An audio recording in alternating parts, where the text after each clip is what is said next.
ምንጊዜም ሚዲያ የዕለቱ ጉዳይ ከመጽሐፍት ገበታ ከአድማጮች መድረክ መስታወት የቅዳሜ ወጎችና የተወልደ እንግዳ መደበኛ ዝግጅቶቻችን ናቸው።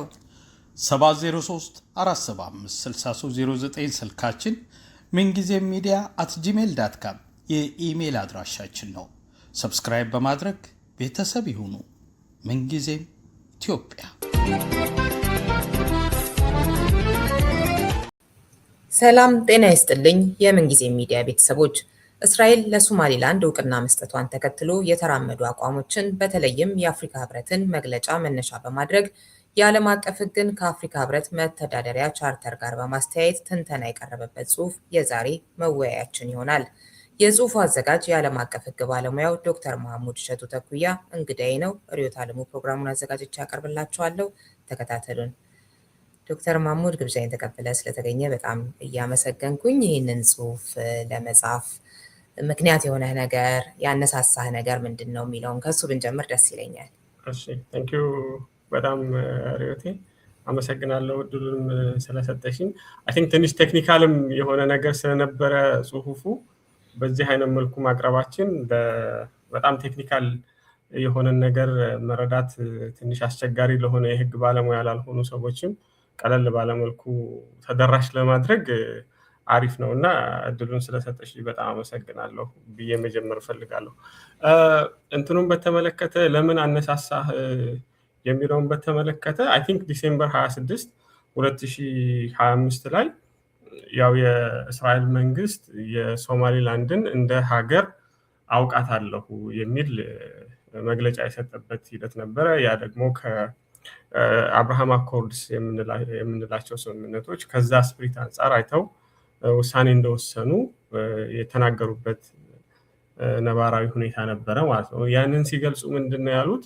የሶማሊላንድ በዓለም አቀፍ ህግ ያሉ አንድ ሀገር ለመባል መሟላት ያለባቸውን መስፈርቶች አሟልተዋል።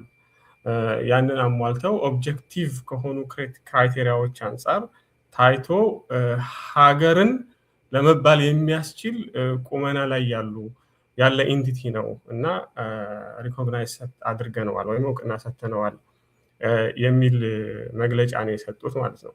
በተቃራኒው ደግሞ ሶማሊያ ራሷ እና ወደ 21 የሚጠጉ የአረብ ሀገራቶች እና የአፍሪካን ሀገራቶች የእስራኤልን ሶማሊላንድን እውቅና መስጠት ተቃውመው መግለጫ ሰጥተው ነበረ። ከዚህ መግለጫቸው በዋነኝነት የሚያነሱት ምንድነው? የእስራኤል ሶማሊላንድን ሪኮግናይዝ ማድረጓ ወይም እውቅና መስጠቷ መሰረታዊ የሆኑ የዓለም አቀፍ መርሆችን በተለይ ሉዓላዊነት እና የግዛት አንድነት የሚባለውን መርህ የሚጣረስ ነው የሚል ነገር ነበር ያሉት ማለት ነው። ከዛ ሲቀጥል ደግሞ የአፍሪካን ዩኒየን ኢንዲፔንደንትሊ እንደዚሁም ኢጋድ መግለጫ ሰጥቷል። የአፍሪካ ዩኒየን ስፔሲፊካሊ መሰረታዊ ከሆኑ የአፍሪካ ዩኒየን መርሆች አንጻር የእስራኤል ለሶማሊላንድ የሰጠችው እውቅና ይጣረሳል የሚል መግለጫ አውጥቶ ነበር። አሁን ከዚህ ስትራክ ያደረገኝ ነገር ምንድን ነበር? በዓለም አቀፍ የጄኔራል የዓለም አቀፍ ህግ አለ። በእነዚህ ሁሉንም ሀገራቶች ገቨርን የሚያደርግ የዓለም አቀፍ ህግ መርሆች የምንላቸው አሉ። ጄኔራል ኢንተርናሽናል ሎው የምንለው ማለት ነው። ከዛ አንጻር የእስራኤል ውሳኔ ገና ጽሁፉንና ጥናቱን ከማድረግ በፊት ዲፌንድ ሊደረግ እንደሚችል ሴንስ አደርጋለሁ። ማለት ሶማሊላንድ ዲፋክቶ የሆነ ስቴት ነበረ ከ30 ምናምን ዓመት በፊት ከ1991 አሁን ከ35 ዓመት በፊት ሀገር ሆኖ ራሱን ዲፋክቶ በሆነ መልኩ ኦብጀክቲቭ ሪኳርመንቶችን ሞንቲቪዲዮ ኮንቬንሽን ይባላል የዛ ሪኳርመንቶች ያሟላል የሚል ሴንስ ነበረኝ ማለት ነው። እና ግን በተመሳሳይ መልኩ ደግሞ የአፍሪካ ሀገራቶች ዩኒክ የሆነ ግዴታ አለባቸው ቴሪቶሪያል ኢንቴግሪቲን የማክበር። በዛ በተጨማሪ ደግሞ የካይሮ ዲክላሬሽን የሚባል አለ። ከዛ አንጻርም እንዴት ነው ሊታይ የሚችለው? ዩኒክ የሆነ ግዴታ አለባቸው እና ሁለቶቹ መርሆች ማለት ነው እንዴት ተደርገው ነው ሪኮንሳይል ሊደረጉ የሚችሉት የሚል ኖርማቲቭ የሆነ ትልቅ የሆነ ጥያቄ አይነት ነገር መጣብኝ ማለት ነው። ከዛ ነው በደንብ መቆፈር የጀመርኩት፣ በደንብ ማየት የጀመርኩት እና እንደዚህ ነው ያነሳሳው ማለት። አሁን እስራኤል ያደረገችውን ነገር ኢትዮጵያ ማድረግ ትችላለች ወይም ደግሞ ሱዳን ማድረግ ትችላለች፣ ኤርትራ ማድረግ ትችላለች፣ አንድ የአፍሪካ ዩኒየን ሜምበር ስቴት ማድረግ ይችላል የሚለውን ነገር ማየት ነው። በኋላ ላይ በደንብ ዲስከስ እንደምናደርገው ማድረግ አይችሉም። በዓለም አቀፍ ደረጃ ደግሞ እስራኤል ማድረግ ትችላለች። የሆነ ቴንሽን መጣ ማለት ነው በሁለቶቹ ህጎች መካከል፣ ሪጂናል የሆነው የአፍሪካ ዩኒየን ህግና ጄኔራል የሆነው የዓለም አቀፍ ህግ የሆነ ቴንሽን መጣና እሱን ኖርማቲቭሊ እንዴት ነው ሪኮንሳይል ልናደርግ የምንችለው የሚለው ነገር ነው በዋነኝነት ትሪገር ያደረገው ማለት ነው። ከዛ ቴክኒካል የሆኑ ስፔሲፊክ የሆኑ ጥያቄዎችን በመለስም ያው እግረ መንገዱን ተያያዥ የሆነ ነገር ነው እንጂ በዋነኝነት ይሄኛው ትልቁ የሆነ ፒክቸር ነው ላይ ያተኮረው ልልሽ ነው ጽሁፉ። ሁለቶቹም የጄኔራል ዓለም አቀፍ ህግንና በሪጂናል ደረጃ ያለውን የአፍሪካ ዩኒየን ህግ እንዴት አድርገን ነው አጣጥመን ልሄድ የምንችለው የሚለው ላይ እሱ ላይ ነው ፎከስ ያደረገው። ግን እግረ መንገዱንም የእስራኤል ሪኮግኒሽን ከዓለም አቀፍ ህግ አንጻር ተቀባይነት አለው ወይ የለውም፣ የአፍሪካ ቅድም ያነሳሁትን አፍሪካ ሀገራቶች ያሉ የአፍሪካ ዩኒየን ሜምበር ስቴቶች ሶማሊላንድን ሪኮግናይዝ ማድረግ ይችላሉ አይችሉም የሚለውንም ስፔሲፊክ የሆኑ ኩዌሽኖች ቢመልስም ግን በዋነኝነት ጄኔራል የሆነው ቢግ ፒክቸር ሁለቶቹ ህጎች እንዴት ተደርገው ሪኮንሳይል ሊደረጉ ይችላሉ፣ እንዴት ተደርገው ኮምፕሊመንት ሊደረጉ ይችላሉ ወይም ደግሞ ይጣረሳሉ የሚለውን ለማየት ነው። እሺ፣ በጣም አመሰግናለሁ። እንግዲህ አድማጮቻችን በዚህ ርዕስ ቱ ዲስቲንክት ሌጋል ሬጂምስ ኦፍ ስቴት ሪኮግኒሽን ሶማሊላንድ እስራኤል ኤንድ ዘ አፍሪካን ዩኒየን በሚል ርዕስ ገብታችሁ ሙሉ ጽሁፉን ለማግኘት ትችላላችሁ። የጽሁፉን ዋና ዋና የሚባሉ ሀሳቦች ግን በዚህ ፕሮግራም የምንወያይባቸው ይሆናል። እስኪ ዓለም አቀፍ ህግ የሀገርነት እውቅና አንጻር ሲታይ ምን ይመስላል፣ ምንድናቸው መሰረቶቹ የሚለውን ደግሞ እሱን እስኪ ንገረን። እሺ፣ ቴንክ ዩ ሬት። ይሄም ክሪቲካል የሆነ ነጥብ ነው። አሁን ዓለም አቀፍ ህግ በባህሪው ትንሽ ከፖለቲክስም ጋር አብሮ ተያይዞ ከጂኦፖለቲክስም አብሮ የሚያዝ ህግ ነው። ከሌሎቹ አሁን ዶሜስቲክ ወይም በሀገር ደረጃ ያለ ህግ ይሄ ኤክስኪዩቲቭ ጁዲሻሪ ሌጅስሌቲቭ ኦርጋኑን በደንብ የምታይበት አስፈጻሚ አካላቱን የህግ አውጪውንና የህግ ተርጓሚውን በደንብ በግልጽ የምታይበት እና በደንብ የመፈጸም እድል ያለው ህግ ነው የዶሜስቲክ ህግ ማለት ነው።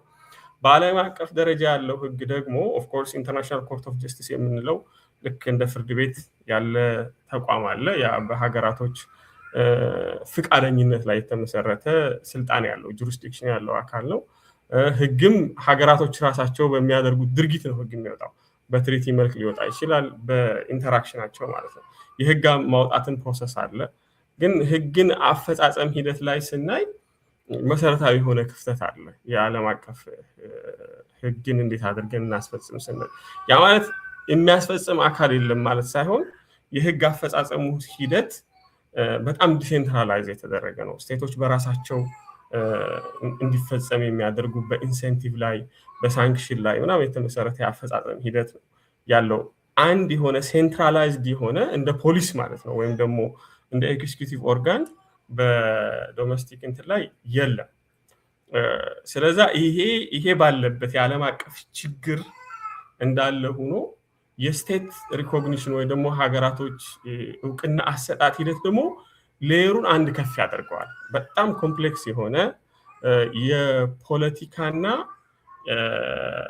የፖለቲካና ህግ እጅግ በጣም ኢንተርትዋይንድ የሚሆኑበት ማዕቀፍ ነው ማለት ነው። የህግ ማዕቀፍ ነው ማለት ነው እና ኢትስ ቬሪ ኮምፕሌክስ የሆነ ኮንሴፕት ነው። ይሄንን ካልኩ በኋላ ሁለት ነገሮች በጣም ኮምፕሌክስ እንዲያደርግ የሚያደርጋቸው ነገሮች፣ አንደኛ ይሄ ስቴት ሪኮግኒሽን የምንለው ነገር በጣም ኮንሲኩዌንሻል ነው።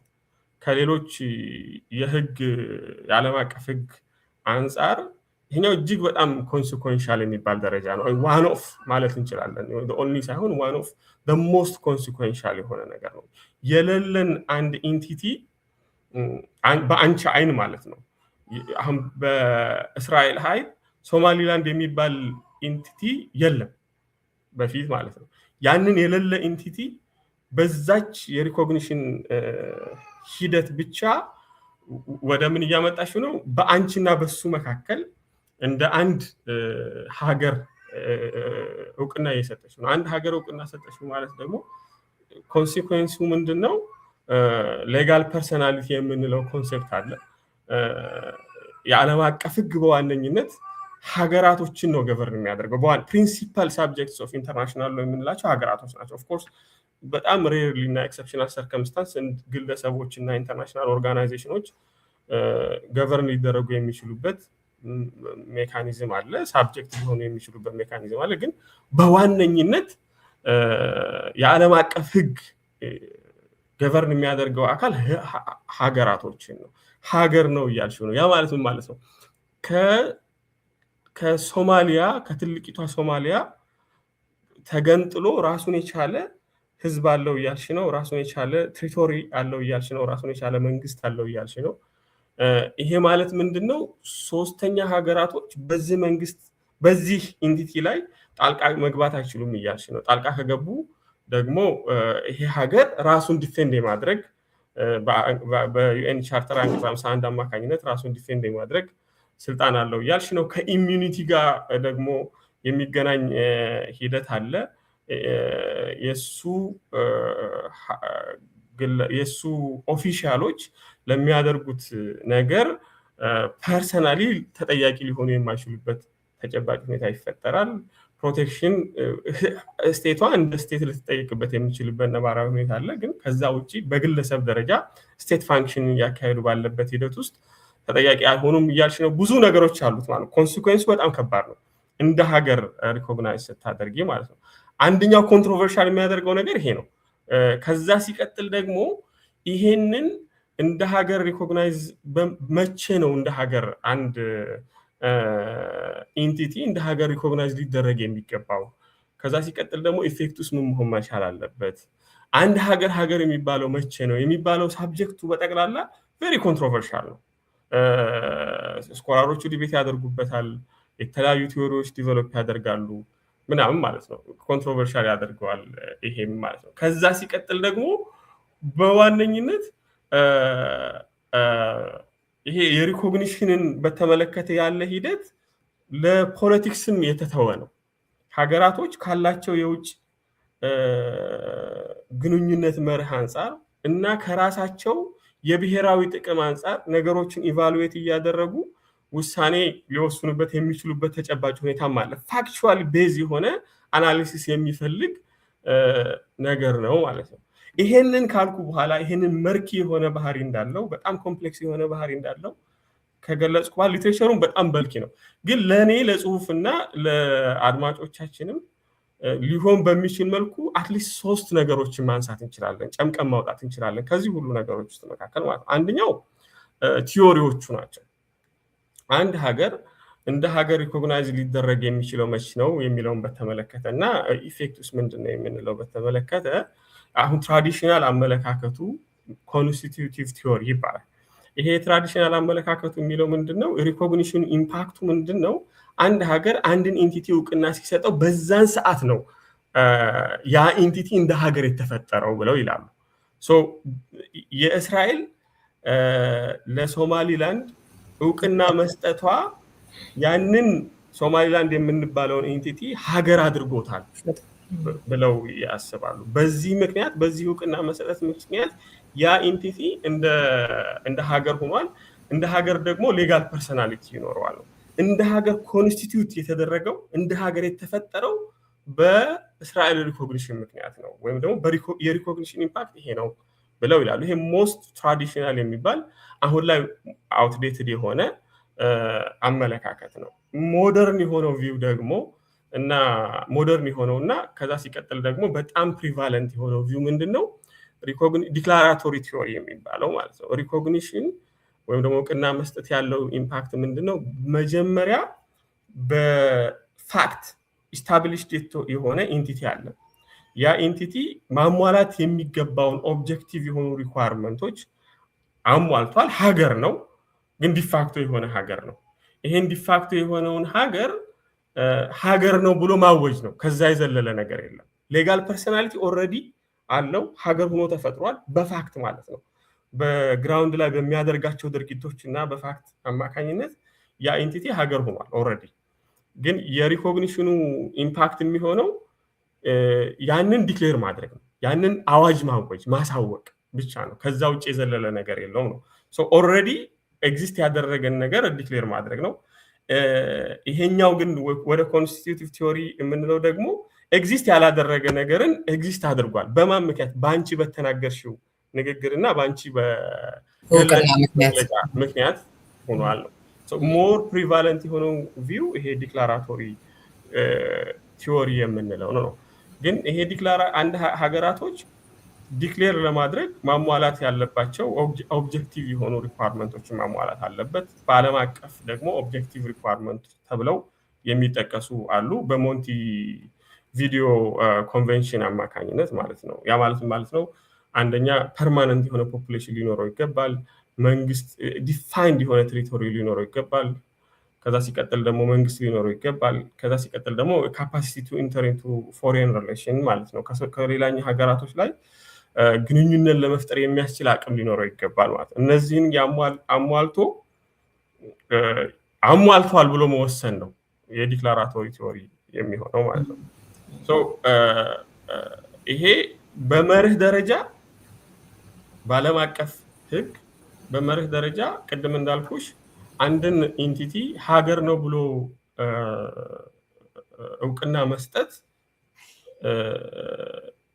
የፖለቲካል ሳብጀክት ማተር ነው። ለፖለቲክስ የተተወ ነው። ሀገራቶቹ ከራሳቸው ናሽናል ኢንተረስት፣ ከራሳቸው ብሔራዊ ጥቅም፣ ከራሳቸው የፎሬን ፖሊሲ አቅጣጫ አንጻር ሊወስኑት የሚችሉ ውሳኔ ነው። በዓለም አቀፍ ኢትስ ሌፍት ፎር ፖለቲክስ ማለት ነው። ፎር ጂኦፖለቲክስ እና ሪሌትድ የሆነ ነገር ማለት ነው። ስለዚህ ያንን ማድረግ ይችላሉ ማለት ነው። የሚከለክላቸው ነገር የለም። ሀገራቶች እውቅና የመስጠት አስሎንጋስ 2-3 ኤክሰፕሽኖች አሉ። እውቅና የመስጠት በመርህ ደረጃ ይችላሉ ማለት ነው። የማይችሉበት ተብሎ ደግሞ አይደንቲፋይ የሚደረጉ ነገሮች አሉ። አንደኛው የሚሰጡት ሪኮግኒሽን ወይም የሚሰጡት እውቅና ፕሪማቹር መሆን መቻል የለበትም ነው። ፕሪማቹር ማለት በቃ በጣም ያልፈጠነ ኦብጀክቲቭ የሆኑ ሪኳየርመንቶችን ወይም ደግሞ መስፈርቶችን ባሟላ መሰረት መሆን መቻል አለበት ነው። ፋክትን ግራውንድ ላይ ያለውን ነባራዊ ሁኔታ በደንብ ተመልክተው ከዛ ሲቀጥል ቅድም የጠቀስናቸውን የኦብጀክቲቭ ክራይቴሪያዎች አሉ አይደለ? ይሄ ኢንቲቲ ህዝብ ፐርማነንት የሆነ ህዝብ አለው ወይ? ፐርማነንት የሆነ ዲፋይንድ የሆነ በደንብ የተገለጸ ግዛት አለው ወይ? በደንብ ኢፌክቲቭ ኮንትሮል በደንብ መቆጣጠር የሚችል ግዛቱንና ማህበረሰቡን በጠቅላላ እያስተዳደረ ያለ ጠንካራ ኢፌክቲቭ የሆነ ቁጥጥር ማድረግ የሚችል መንግስት አለ ወይ? ከዛ ሲቀጥል ደግሞ ከሌላኛው ሀገራቶች ጋር ግንኙነት ለመፍጠር የሚያስችል አቅም አለው ወይ የሚለውን ነገር አይተው ያንን መሟላቱን ካረጋገጡ በኋላ እውቅና መስጠት ይችላሉ ነው። ግን ያንን ሳያሟላ ከሆነ እውቅና እየሰጡ ያሉት እነዚህን አራቶቹን ሪኳየርመንቶች እያሟላ ከሆነ እውቅና የሰጡት ይሄ ሪኮግኒሽን ፕሪማቹር ሪኮግኒሽን ይባላል ማለት ነው። ይሄ ፕሪማቹር ሪኮግኒሽን ደግሞ ምንን ይፈጥራል? የማዘር ስቴቷን ቴሪቶሪያል ኢንቴግሪቲ እና ሶቨሬኒቲን ይጣረሳል ማለት ነው። ሶማሊላንድ ራሱን ዲስቲንክት አድርጎ ወጥቶ እነዛን የአራቶቹን ሪኳየርመንቶች ሳያሟላ ከሆነ እስራኤል እውቅና እየሰጠችው ያለው የሶማሊያን የሶቨሬኒቲ የምንለውን እና የሉዓላዊነትና የግዛት አንድነት መርህ እንጣረሳለን ማለት ነው። ሀገራቶች እውቅና ሲሰጡ በደንብ ፋክቹዋል ያለውን ግራውንድ ላይ ያለውን ነገር ከግንዛቤ ውስጥ አስገብተው ፋክት ቤዝድ የሆነ አናሊሲስ መስራት መቻል አለባቸው ነው። ዋንስ ያንን ሪኳርመንት አሟልቷል ብሎ አምነው እና ኦብጀክቲቭሊ አሟልቶ ከሆነ እውቅና እየሰጡ ያሉት ደን ይችላሉ ማለት ነው። ያንን ሳያሟላ ከሆነ ግን ፕሪማቹር ነው የሚሆነው። ፕሪማቹር ሪኮግኒሽን ደግሞ የተከለከለ ነው ማለት ነው። ለምንድን ነን ኢንተርቬንሽን የምንለውን በሶስተኛ ወገኖች የዶሜስቲክ ጉዳይ ላይ የሀገር ጉዳይ ላይ ጣልቃ ገብነት ይሆናል። ፕሪንሲፕል ኦፍ ነን ኢንተርቬንሽንን ቫዮሌት ያደርጋል። የሰው ሀገርን ሉዓላዊነትና የግዛት አንድነትን ይጣረሳል ማለት ነው። ይህን እንዳይጣረስ የግድ ኦብጀክቲቭ ሪኳርመንቶች ተሟልተው መቻል አለባቸው ነው። ያ ካልተሟሉ ፕሪማቹር ነው፣ ቫዮሌሽን ኦፍ ነን ኢንተርቬንሽን የምንለው መርህ ማለት ነው። በተጨባጭ ግን ፕሪማቹር ነው መስፈርቶቹን ሳያሟላ ነው እውቅና የሰጠኸው ከማለት ባለፈ አንድን ሀገር ምን አይነት ተጠያቂነት ሊያስከትል ይችላል? ያኛውስ ሊነሳ ይችላል? የተሰጠውን ማንሳት የሚችል አካል አለ ወይስ እውቅናው? ቅድም እንዳልኩሽ ነው። ይሄ የዓለም አቀፍ ሕግ በዋነኝነት ይሄ ወደ ኢንፎርስመንት ሜካኒዝም ነው የሚመጣው። ያው ኮምፕሌን ነው የምናደርገው በጋዜጣዊ መግለጫ ይሄ ድርጊት ፕሪማቹር ነው ብለን ውሳኔ መግለጫ ልንሰጥ እንችላለን። ከዛ በተጨማሪ ደግሞ ሁለቶቹም ሶማሊያ እና እስራኤል ሁለቶቹም የኢንተርናሽናል ኮርት ኦፍ ጀስቲስ የዓለም አቀፍ ፍርድ ቤቱ ጁሪስዲክሽን አባል ከሆኑ የአይሲጄ ስታቹት የሚባል አለ ሀገራቶች ሜምበር የሚሆኑበት ማለት ነው። እና ባለን ግንኙነት መካከል ችግር ከተፈጠረ ፍርድ ቤት ሊካሰሱ የሚችሉበትን በፍቃድ ላይ የተመሰረተ ነው በዋነኝነት ማለት ነው። እዛ ሜምበር ከሆኑና ዲክሌር ካደረጉ ሶማሊያ ወደ ፍርድ ቤት ታመጣለች ማለት ነው፣ ወደ ኢንተርናሽናል ኮርት ኦፍ ጀስቲስ ማለት ነው። ጉዳዩ እዛ ከመጣ እና ኢንተርናሽናል ኮርት ኦፍ ጀስቲስ ካየው ሊወስን የሚችለው ነገር ምንድን ነው? ፕሪማቹር ከሆነ ያደረግሽው ሪኮግኒሽን የሶማሊያን የግዛት አንድነት የተጣረሰ ነው፣ ስለዛ ሪኮግኒሽኑ ህገወጥ ነው ብሎ ሊወስን ይችላል። ግን ደግሞ እነዛን ቅድም ያልኩሽን የኦብጀክቲቭ ሪኳርመንቶች ካሟላ ነው ይሄ ሪኮግኒሽን አግባብነት አለው፣ ህጋዊ ነው፣ ከዓለም አቀፍ አንጻር እንትን ሊደረግ ይችላል፣ ምንድነው ዲፌንድ ሊደረግ ይችላል ብሎ ሊወስን ይችላል ማለት ነው። አት ዘ ኤንድ ኦፍ ዘ ዴይ ይሄ የስቴት ሪኮግኒሽን ብቻ ሳይሆን በጠቅላላ የዓለም አቀፍ ህግ ኢንፎርስመንት ላይ ነው ምንድነው የሚወርቀው ማለት ነው። እንዴት ነው ኢንፎርስ የምናደርገው ነው? ቅድም ባልኩሽ መንገድ ነው ኢንፎርስ ሊደረግ የሚችለው ማለት ነው። እንደዚህ ነው። አንደኛው ነገር ይሄ ነው። አንደኛው ኤክሰፕሽን ይሄ ነው። ፕሪማቹር መሆን የለበትም ሪኮግኒሽኑ ነው አንደኛው ኤክሰፕሽን። ይፈቀዳል በመርህ ደረጃ ወይም ደግሞ ለፖለቲካ የተተወ ነው። በፖለቲካ ደረጃ ሀገራቶች ከራሳቸው ኢንተረስት አንጻር ሊወስኑት የሚችሉ ነገር ነው። ግን ሲያደርጉ አንደኛው ኤክሰፕሽን ፕሪማቹር መሆን የለበትም ነው። ሁለተኛው ኤክሰፕሽን ደግሞ ሪኮግናይዝ እያደረጉት ያለው ኢንቲቲ ከህገወጥ ከሆነ ነገር የመጣ መሆን መቻል የለበትም ነው። ይሄ የሌጋል ማዜም አለ። አንድ ሰው ከፈጸመው ህገወጥ ድርጊት መጠቀም የለበትም የሚል መርህ አለ እና ያንን ዲስከሬጅ የምታደርጊው ነገር ደግሞ ምን ስታደርጊ ነው? ከዛ የመነጨን ኢንቲቲ ከህገወጥ ከሆነ ድርጊት የመነጨን ኢንቲቲ እንደ ሀገር ሪኮግኒሽን በመንፈግ ነው። ሪኮግናይዝ ካደረግሽው ትክክል አይደለም፣ አግባብነት አይደለም፣ ቫዮሌሽን ይሆናል ማለት ነው። ዲስ አር ዘ ቱ ኤክሰፕሽናል ሰርከምስታንስስ። አንዳንድ ጸሐፊያኖች 3 ያደርጉታል። በዩኤን ሴኩሪቲ ካውንስል አማካኝነት ኮሌክቲቭ ነን ሪኮግኒሽን ካለ ማለት ነው። የዩኤን ሴኩሪቲ ካውንስል የሆነን አካል ሪዞሉሽን አውጥቶ በተለይ ደግሞ የ7ኛው ቻፕተር 7 ሪዞሉሽን ይባላል፣ አስገዳጅ የሆነ ሪዞሉሽን የሚያወጣበት መንገድ እዛ ላይ ነው። በዛ አማካኝነት የወሰነው ውሳኔ ካለና ይሄንን ኢንቲቲ እንደ ሀገር እውቅና ሊሰጠው አይገባም የሚል ውሳኔ ከወሰነ ማድረግ አይጠበቅብንም ብለው የሚያዩበት ሂደት አለ ማለት ነው። እኔ በሁለት ነው የማየው፣ ይሄንን እዚህ ጽሁፌም ላይ በሁለት ነው የማየው። አንደኛው ፕሪማቹር መሆን የለበትም፣ ሁለተኛው ደግሞ አንሎፉል ከሆነ ነገር የመጣ መሆን መቻል የለበትም ነው ነን ሪኮግኒሽኑ ምንድነው ኢንቲቲው ማለት ነው። ለምንድን ይሄን ያልኩበት ምክንያት ምንድነው? በኮሶቮ ላይ የዓለም አቀፍ ፍርድ ቤቱ አድቫይዘሪ ኦፒኒየን ሰጥቶ ነበርና እዛ አድቫይዘሪ ኦፒኒየኑ ላይ ካሁን በፊት የዩኤን ሴኩሪቲ ካውንስል የወሰናቸውን ሪኮግናይዝ እንዳታደርጉ ብሎ አዋጅ አወጀባቸውን ሪዞሉሽኖች በኮሶቮ ካለው ነባራዊ ሁኔታ ልዩ ያደርገው ነበር፣ ዲስቲንኩሽ ያደርገው ነበር። ልዩ ያደረገበት ምክንያት ምንድነው? እነዛ በዩኤን ሴኩሪቲ ካውንስል አማካኝነት ይሄንን ነገር እውቅና ልሰጡ አይገባም ብሎ የወሰነባቸው ሰርከምስታንሶች የመነጩት ከህገወጥ ከሆነ መንገድ ነው። ህገወጥ ከሆነ መንገድ የመጣን ነገር ሪኮግናይዝ ማድረግ የለባችሁም እያለን ነው። ይሄ ደግሞ አሁን ያለው ተጨባጭ ሁኔታ በኋላ እንደምናየው ህገወጥ ከሆነ ነገር ላይ የመጣ አይደለም። ስለዚህ ይሄ ጉዳይ ከነዛኛዎቹ ጉዳይ ይለያል ብሎ የወሰነበት ተጨባጭ ሁኔታ አለ ማለት። ከዚህ ሁለት ናቸው ቤዚካሊ እንትኖቹ ማለት ነው። ምንድነው ኤክሰፕሽኖቹ? አንደኛ ኢንቲቲው የተፈጠረው ህገወጥ በሆነ መንገድ መሆን የለበትም። ህገወጥ በሆነ መንገድ ከሆነ እሱን ሪኮግናይዝ ያለ ማድረግ ግዴታ ይኖርብናል። አንደኛ። ሁለተኛው ነገር ደግሞ ሪኮግናይዝ የምናደርገው ኢንቲቲ ኦብጀክቲቭ የሆኑ ሪኳየርመንቶችን ያሟላ መሆን መቻል አለበት። ያንን ካላሟላ ፕሪማቹር ይሆናል ሪኮግኒሽኑ። ፕሪማቹር ሪኮግኒሽን ደግሞ የማዘር ስቴቷን ወይም ደግሞ የእናት ሀገሯን ሶቨርኒቲ እና ሉዓላዊነት የሚጣረስበት ተጨባጭ ሁኔታ አለ።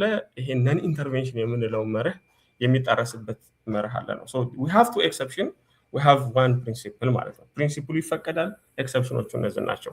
ይሄ ጄኔራል በሆነው መልኩ ያለው የዓለም አቀፍ መርህ ነው ማለት ነው። ይሄንን እንግዲህ እነዚህ ናቸው በዋነኝነት ያሉት ነገር። የተወሰነ መልኩ የጠቆምካቸው ነገሮች ቢኖሩም እስኪ ደግሞ ሰፋ ባለ መልኩ ከዚህ የዓለም አቀፍ ሕግ አንጻር ከጠቀስካቸው መርሆች አንጻር የእስራኤል ለሶማሊላንድ እውቅና መስጠትን ደግሞ ፈትሸው። እሺ ቅድም እዛ ነን ሪኮግኒሽን ላይ ያሉት መርሆች ላይ በተመለከተ ኢንስታንሶችን ማንሳት ይችላልን። እዛ ላይ ያልጠቀስኳቸው ኢንስታንሶች ማለት ነው። ምሳሌ በኩዌት ጊዜ የዩኤን ሴኩሪቲ ካውንስሉ አኔክስነት የተደረገችው በኢራቅ አማካኝነት አኔክስ ተደርጋ ነበር አይደለ? እነሱ አኔክስ ስትደረግ የዩኤን ሴኩሪቲ ካውንስሉ ሪዞሉሽን አውጥቶ አይ ይሄንን ኩዌት የሚባለውን ሀገር የእስራኤል የኢራቅ ግዛት ናት ብላችሁ ሪኮግናይዝ እንዳታደርጉ ብሎ የወሰነበት ነባራዊ ሁኔታ ነበረ። የሳውዝ አፍሪካን አፓርታይድ ማየት እንችላለን። ባንቱስታንስ የሚባሉት ኢንዲፔንደንት የሆኑ ኢንቲቲዎች ተፈጥረው ነበር እና እነሱንም ሪኮግናይዝ እንዳታደርጉ ብሎ የዩኤን ሴኩሪቲ ካውንስል የወሰነበት ሂደት ነበር። አሁንም ከአንሎፉል ከሆነ አፓርታይድ አንሎፉል ከሆነ ጉዳይ ነው የመጣው። እዛም ላይ አኔክሴሽን ማድረግ ሰውን አንድን ግዛት በኃይል ኦኩፓይ ማድረግ አንሎፉል ነው። አንሎፉል ከሆነ ጉዳይ ነው የተፈጠረው ማለት ነው። ከዛ ሲቀጥል ደግሞ አይሲጄ በዚህ በፓለስታይን እና በእስራኤል መካከል እንደዚህ የወሰነው ውሳኔ አለ። እዛ ውሳኔ ላይ ምንድነው የሚለው? ይሄ ሰፈራዎች አሉ አይደለ? በዌስት ባንክ አካባቢ ጋር ወልኬዝ የሚባል አለ በዓለም አቀፍ ፍርድ ቤት ማለት ነው። እዛ የእስራኤል ላውያኖች በፓለስታይን ድንበር ላይ ሰዎችን እያሰፈሩ ሀገራቶችን ምንድነው ከተማዎችን እየቆረቆሩ እየኖሩበት ያለበት ሂደት አለ። ይሄ ኦኩፔሽን ነው በባህሪው ማለት ነው። ይሄ ኦኩፔሽን ተከትሎ ደግሞ ሴትልመንቱ ነገ ከነጎዳ የተከለከለ ነው። አንደኛ ሰውን ኦኩፓይ ያደረግሽበትን ቴሪቶሪ ከሌላ ቦታ አምጥተሽ አጓጉዘሽ እዛ ጋር ማስፈር አትችልም። በእንትን ላይ ይሄ የተከለከለ ነው፣ ህገወጥ ነው።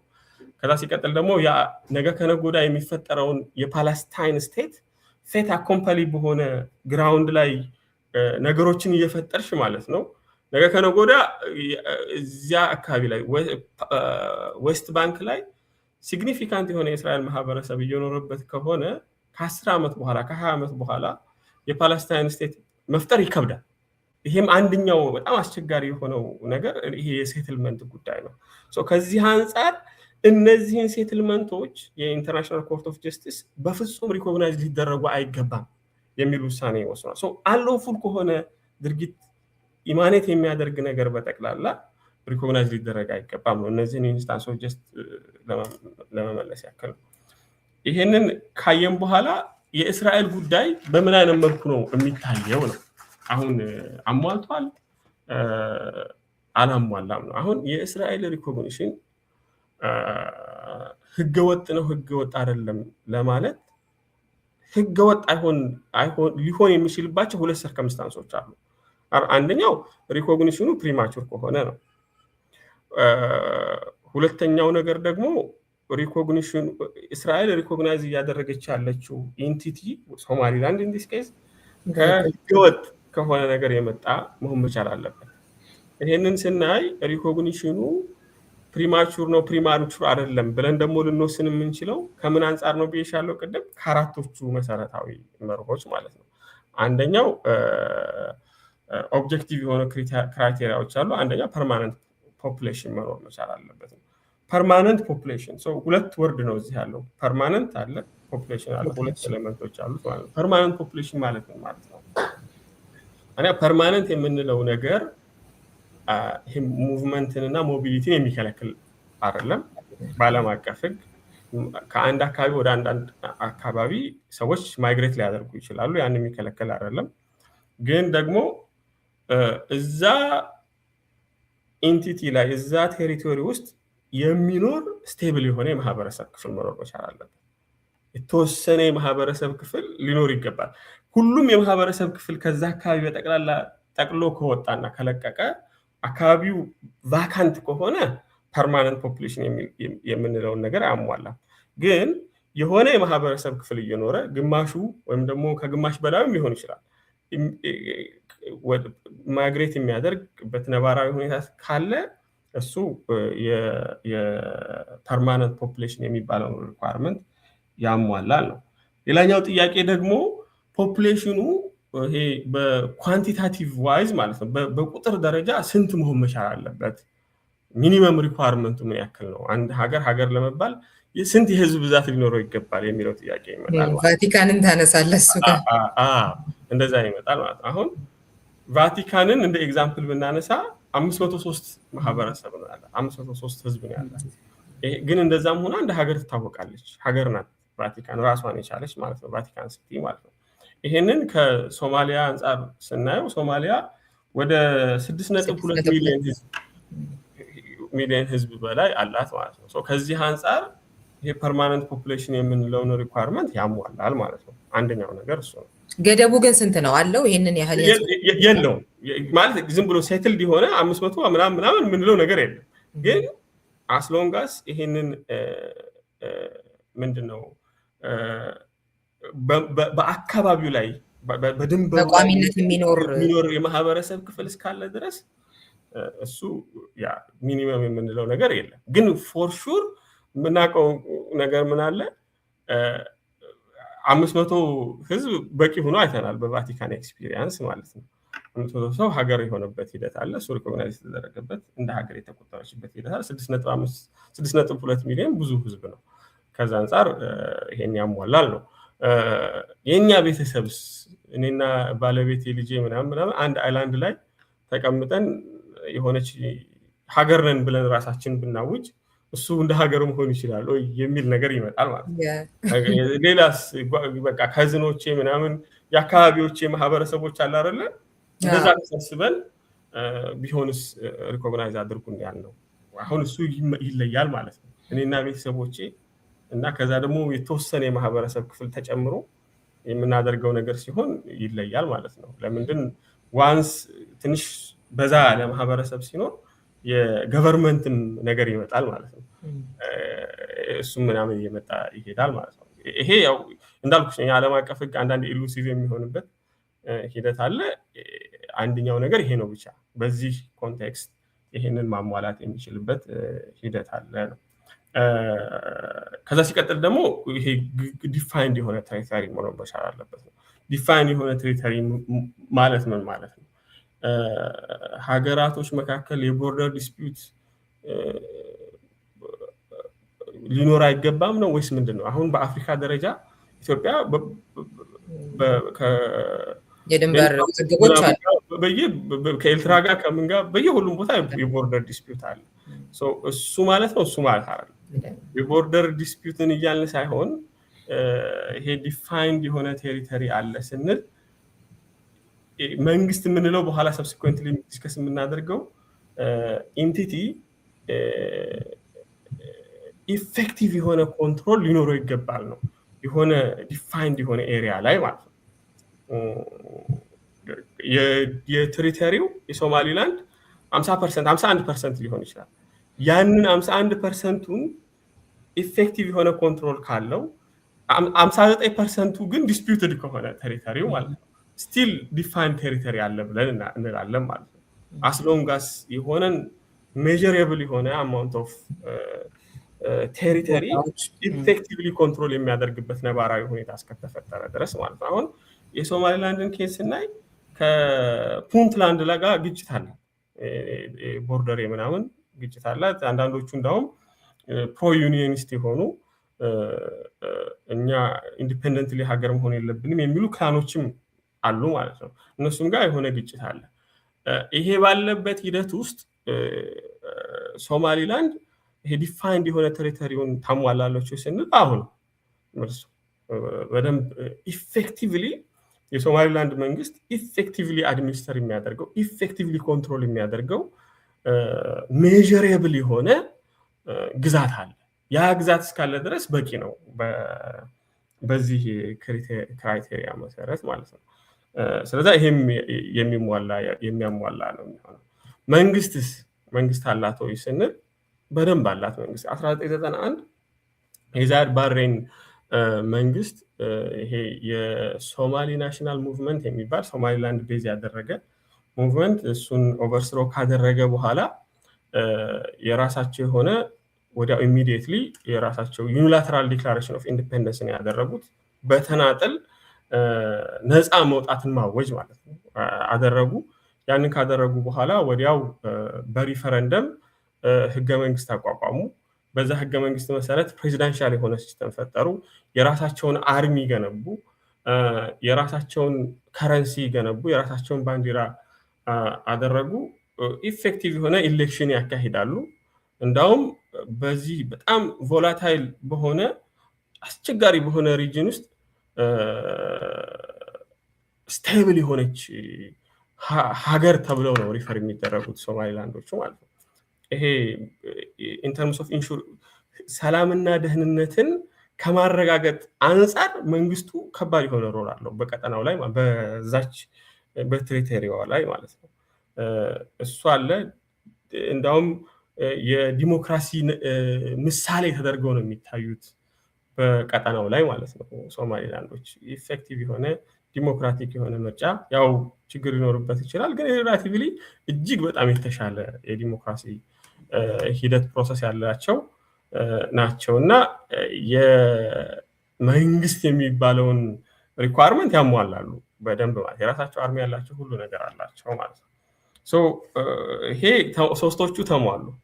ካፓሲቲ ቱ ኢንተር ኢንቱ ፎሬን ሪሌሽን ዊዝ ሰርድ ካንትሪስ ነው የምንለው፣ ወይም ደግሞ ይሄ ከሶስተኛ ሀገራቶች ላይ ግንኙነት የመፍጠር አቅም አላቸው ወይ ነው አሁን እያወራን ያለ ነው።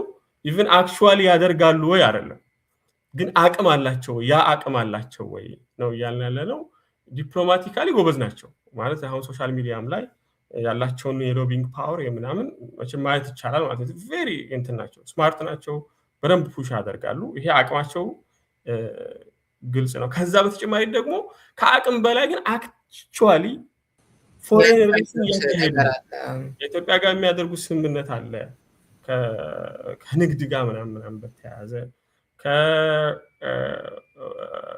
ከዩናይትድ አረብ ኤምሬት ጋር የሚያደርጉት ግንኙነት አለ። የተለያዩ ሀገራቶች የሶማሊላንድን ፓስፖርት ሪኮግናይዝ የሚያደርጉ ሀገራቶች አሉ። የተለያዩ ሀገራቶች ወደ 5-6 ሀገራቶች ኤምባሲ ካውንስል ቆንስላ ከፍተው ያለበት ሂደት አለ ሶማሊላንድ ላይ። እነሱም ራሳቸው የሶማሊላንድ ራሳቸው የተለያዩ ሀገሮች ላይ ቆንስላ የከፈቱበት ሂደት አለ ነው እና ይሄ የሚያሳይ ፎሬን ሪሌሽን ዲፕሎማቲክ የሆነ ኤንጌጅመንት እያካሄዱ መሆኑን ነው። ከዚህ አንጻር በደንብ ካፓሲቲ ያላቸው መንግስት አላቸው። ከሶማሊያ ፌል ያደረገች ነበር የምትባለው አይደለ? ሶማሊያ ፌል ካደረገችው ሶማሊያ በላይ የተሻለ የሆነ መንግስት አላቸው። ዲፋይን የሆነ ቴሪቶሪ አለ፣ ህዝብ አለ። ይሄ በተሟላበት ሂደት ውስጥ እቺን ኢንቲቲ ስታውጥተሽ በራሳቸው ሶቨርኒቲ ያላቸው ማለት ነው።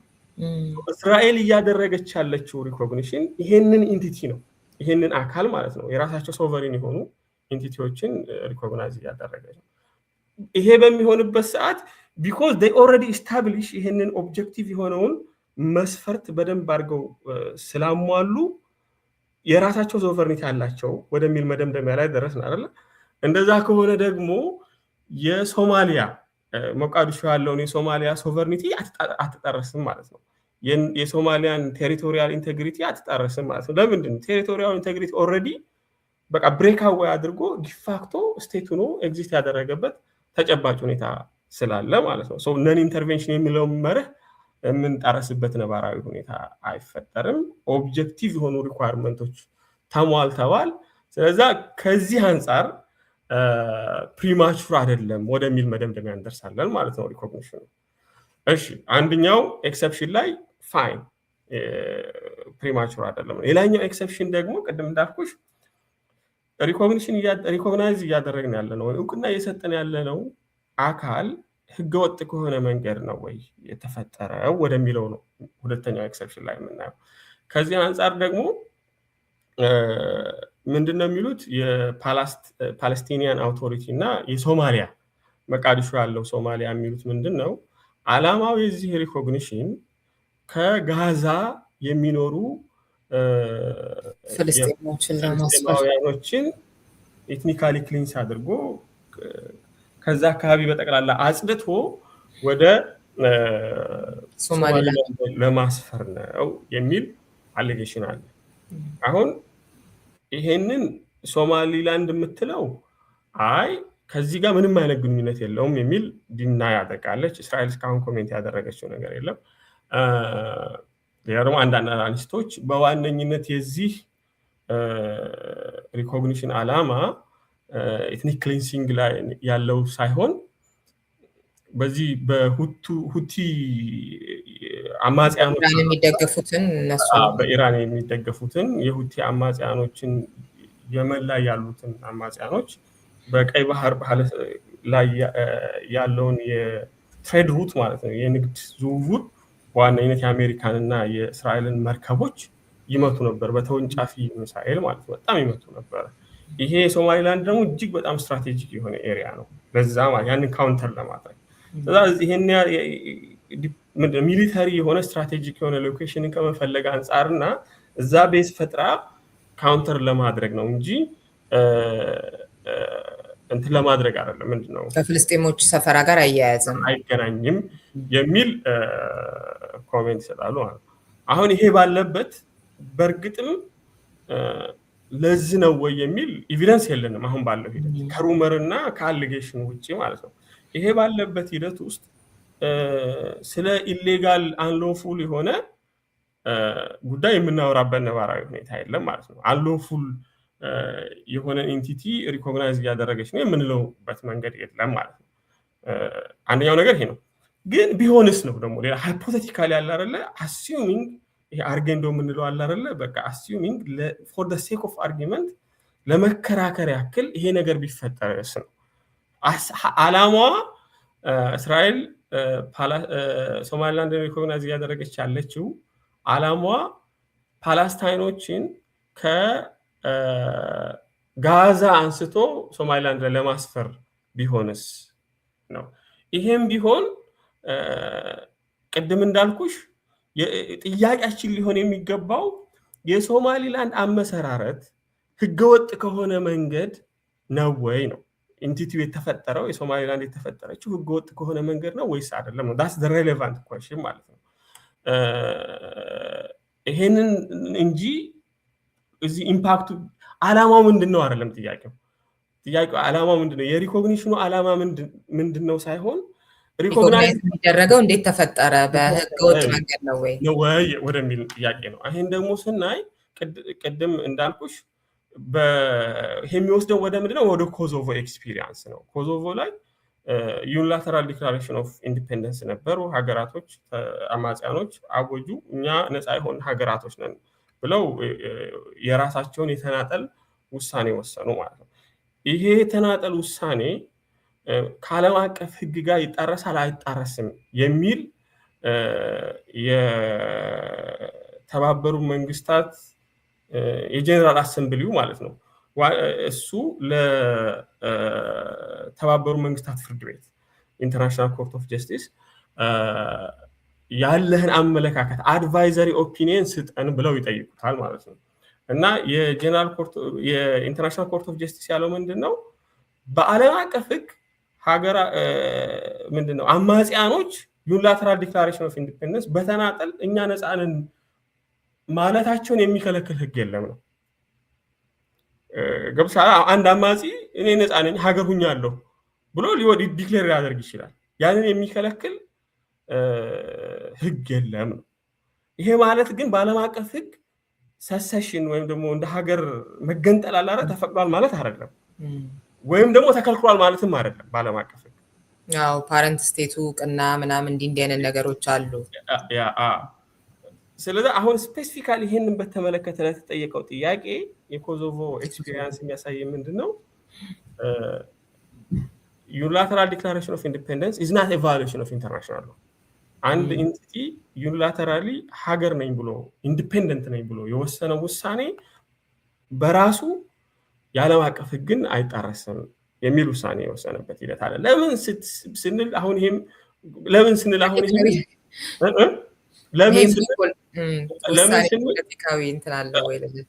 ለምን ስንል ይሄንን የወሰዱት እነሱ ምንድነው በዋነኝነት ይሄ ቴሪቶሪያል ኢንቴግሪቲ እና ሶቨርኒቲ የምንለው መርህ የሚሰራው በሁለት ሀገራቶች መካከል ነው።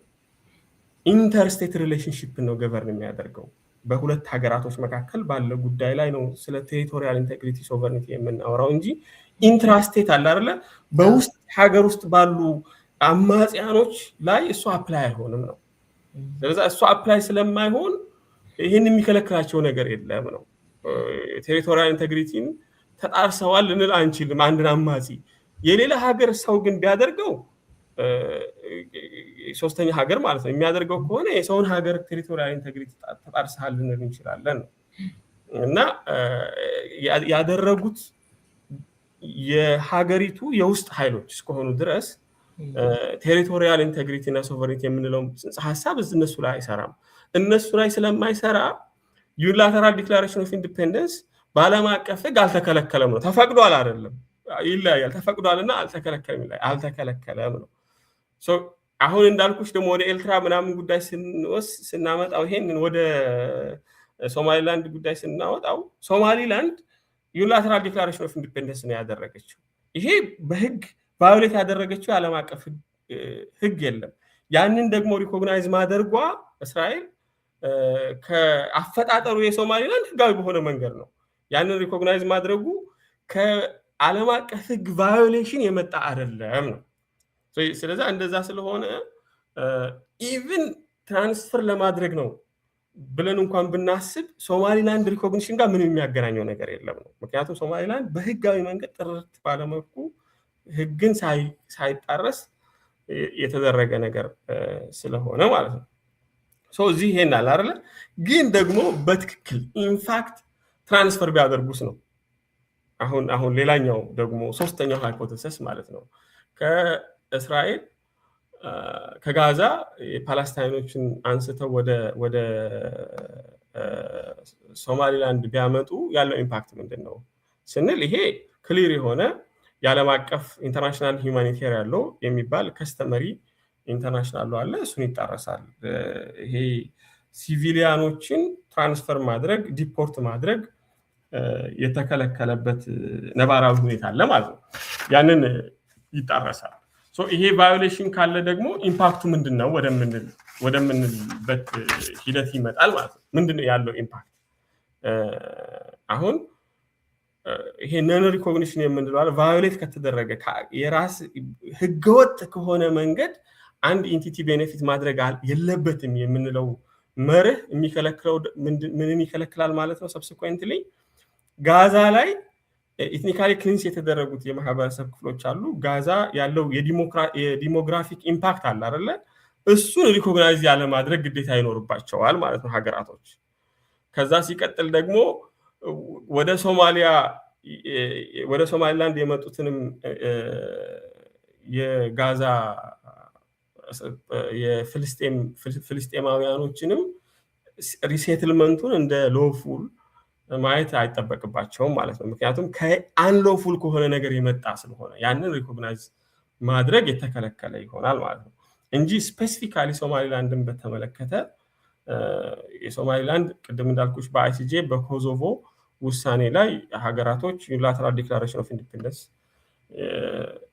ማድረጋቸው የዓለም አቀፍ ሕግን አይጥስም። የዓለም አቀፍ ሕግን ካልጣሰ ደግሞ የሶማሊላንድ ኢንቲቲ አፈጣጠሩ የዓለም አቀፍ ሕግ በጣሰ መልኩ ስላልሆነ እስራኤል የምታደርገው ሪኮግኒሽን አሁንም ይህንንም የሁለተኛውንም ኤክሰፕሽን የሚጥስ አይሆንም ማለት ነው። ከዚህ አንጻር የእስራኤል ሪኮግኒሽን ከዓለም አቀፍ አንጻር በደንብ ዲፌንድ የሚደረግ የዓለም አቀፍ ሕግን ያልጣሰ ነው የሚሆነው ማለት ነው። አሁን ይህንን ኢትዮጵያ ይህን ብታደርገው እንደዚህ ማለት እንችላለን ወይ ወደሚል ሌላኛው ሴክሽን ዲስከሽኔ እሱ ነው የሚሆነው ማለት ነው። ያው የአፍሪካ ህብረት መቃወሙን ስናይ ከዓለም አቀፍ ሕግ አንጻርስ ምን ይመስላል የሚለውን እንግዲህ በእስራኤል በኩል ያለውን ተመለከትን። ታዲያ ለምንድን ነው የአፍሪካ ህብረትስ የሚለው የራሱ የሆነ የተለየ ነገር እንዳለው ቅድም ስትጠቅስ ነበርና እሱ ምንድን ነው የሚለውን ደግሞ እንሂድበት።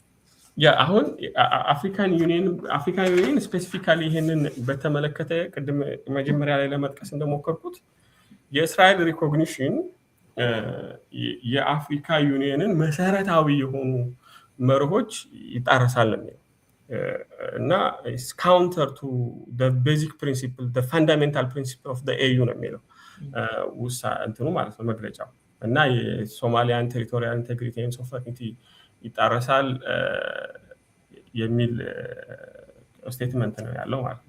አሁን ይሄንን ከምን አንጻር ነው አፍሪካ ዩኒየን እንደዚህ ሊል የቻለው ስንል ምንድናቸው መርሆቹ በዋነኝነት ስንል አሁን እነዚህን ሶስት ኢንስትሩመንት ላይ ነው የምናገኛቸው ወይም ሶስት ህጎች ላይ ነው የምናገኛቸው። አንደኛው የኦርጋናይዜሽን ኦፍ አፍሪካ ዩኒየን ሲመሰረት ቻርተሩ አለ አይደል? ቻርተሩ አንቀጽ 3 ላይ የሚከለክ ሀገራቶቹ የገቡት ቃል ኪዳን አለ። ምንድነው? ኮሚትመንት አለ። ይሄ ቃል ኪዳን ምንድነው? በሌሎች ሀገራቶች ሶቨርኒቲ እና ቴሪቶሪያል ኢንቴግሪቲ ጋር አንጣረስም፣ የሌሎች ሀገራቶችን የኢንተርናል የሆነ ጉዳይ እናከብራለን የሚል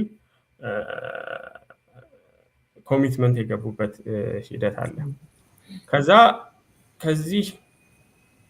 ከዚህ አንድ ይሄ ኦርጋናይዜሽን ኦፍ አፍሪካ ዩኒየን ከመፈጠሩ አካባቢ ጋር ባለበት ሂደት ውስጥ ወዲያው የአፍሪካን ሀገራቶች ከቀኝ ግዛት እየወጡ ባለበት ሂደት የመጀመሪያው ቶርኒ የሆነ ጉዳይ የነበረው ይሄ የኮሎኒያል ባውንደሪ ጋር ሪሌትድ የሆነ ጉዳይ ነበር ማለት ነው እና ኮንጎ ጋር አማጽያኖች ነበሩ። ኢንዲፔንደንት የሆነ ሀገር መመስረት እንችላለን አለብን ብለው የወሰኑ ማለት ነው እና እሱ ራስ ምታቱናቸው ነበር የአፍሪካን ሀገራቶች ማለት ነው፣ ሄድ ኦፍ ስቴቶቹ ማለት ነው እና ሰሴሽኒስት የሆነ አመለካከት ያላቸው ግሩፖች እየወጡ የነበረበት ሂደት ነበረ እና ኦርጋናይዜሽን ኦፍ አፍሪካ ዩኒቲ አመሰራረቱ ደግሞ እንደምታስታውሹ የካዛብላንካ እና የሞኖሮቪያ ነው ምናምን የሚባል ግሩፖች ነበሩ። እንደ ሀገር አንድ ዩናይትድ ስቴት ኦፍ አፍሪካን መመስረት አለብን ብለው የሚያስቡ፣ በተመሳሳይ መልኩ ደግሞ ሶቨርኒቲ እና ቴሪቶሪያል ኢንቴግሪቲያችንን ጠብቀን ዲስቲንክት የሆነ እንትን ማድረግ አለብን ብለው የሚያስቡ ሀገራቶች ነበሩ። በዚህ ግሩፖች መካከል ሪኮንሳይል የተደረገበት ሂደት ምንድነው?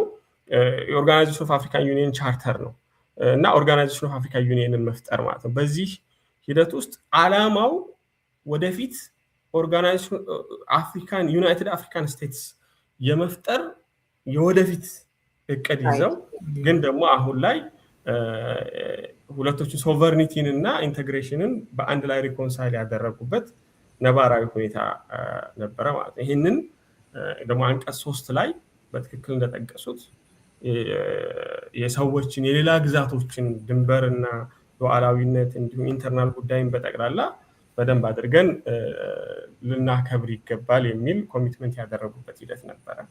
ከዛ የካይሮ ዲክላሬሽን ነው የሚመጣው። ከዚህ ሰሴሽኒስት አመለካከት ያላቸው ኃይሎች በኮንጎ ታዩና ለነዛ ደግሞ መልስ የግድ ማበጀት ስለነበረባቸው የመጀመሪያ ካይሮ ላይ ተሰብስበው የካይሮ ዲክላሬሽንን ያውጃሉ። እዚህ ካይሮ ዲክላሬሽናቸው ላይ ምን ብለው ይወስናሉ? ሀገራቶች ሜምበር ስቴትስ ማለት ነው ኢንዲፔንደንት በሆኑበት ጊዜ የነበረውን ባውንደሪ ሪስፔክት ማድረግ መቻል አለባቸው ነው። ከዛ በኋላ ይሄንን ሰሴሽኒስት የሆነ አመለካከት ያላቸውን ግሩፖች እና ባውንደሪ እንደገና የሚከፋፍሉ ኃይሎችን እውቅና መስጠት የማይቻልበትን ነባራዊ ሁኔታ እያመቻቹ ማለት ነው። እንዲህ አይነት መግለጫ ያወጡበት ሂደት ነበር። ቦርደሮቹ አሁን አንዳንድ ጸሐፊያኖች እነዚህ በቅኝ ግዛት ኢምፖዝ የተደረጉ ባውንደሪዎች ናቸው ይላሉ። እኔ እንኳን ትንሽ የተለየ ቪው አለኝ እሱ ላይ ሌላ ጊዜ ዲስከስ እናደርግበታለን። ብቻ ኢንዲፔንደንት በሆንበት ሰዓት የነበሩት ባውንደሪዎች በቃ ሪያሊቲዎች ናቸው። this is the reality አሁን ፌስ እያደረግን ያለ ነው ማለት ነው። ይሄን ሪያሊቲ ደግሞ በትክክል አውቀን ልንቀበል ይገባል። ኢንዲፔንደንት በሆንበት ሰዓት ያሉትን ቦርደሮች ሁሉም ሜምበር ስቴቶች ሪኮግናይዝ ሊያደርጉ ይገባል። የሜምበር ስቴቶችን መበታተንን ለማስቀረት ነው ባውንደሪ ብለው የወሰኑበት ሂደት ነበረ ማለት ነው። ከዛ ከፕሮሰስ በኋላ ደግሞ ምንድነው ያደረጉት?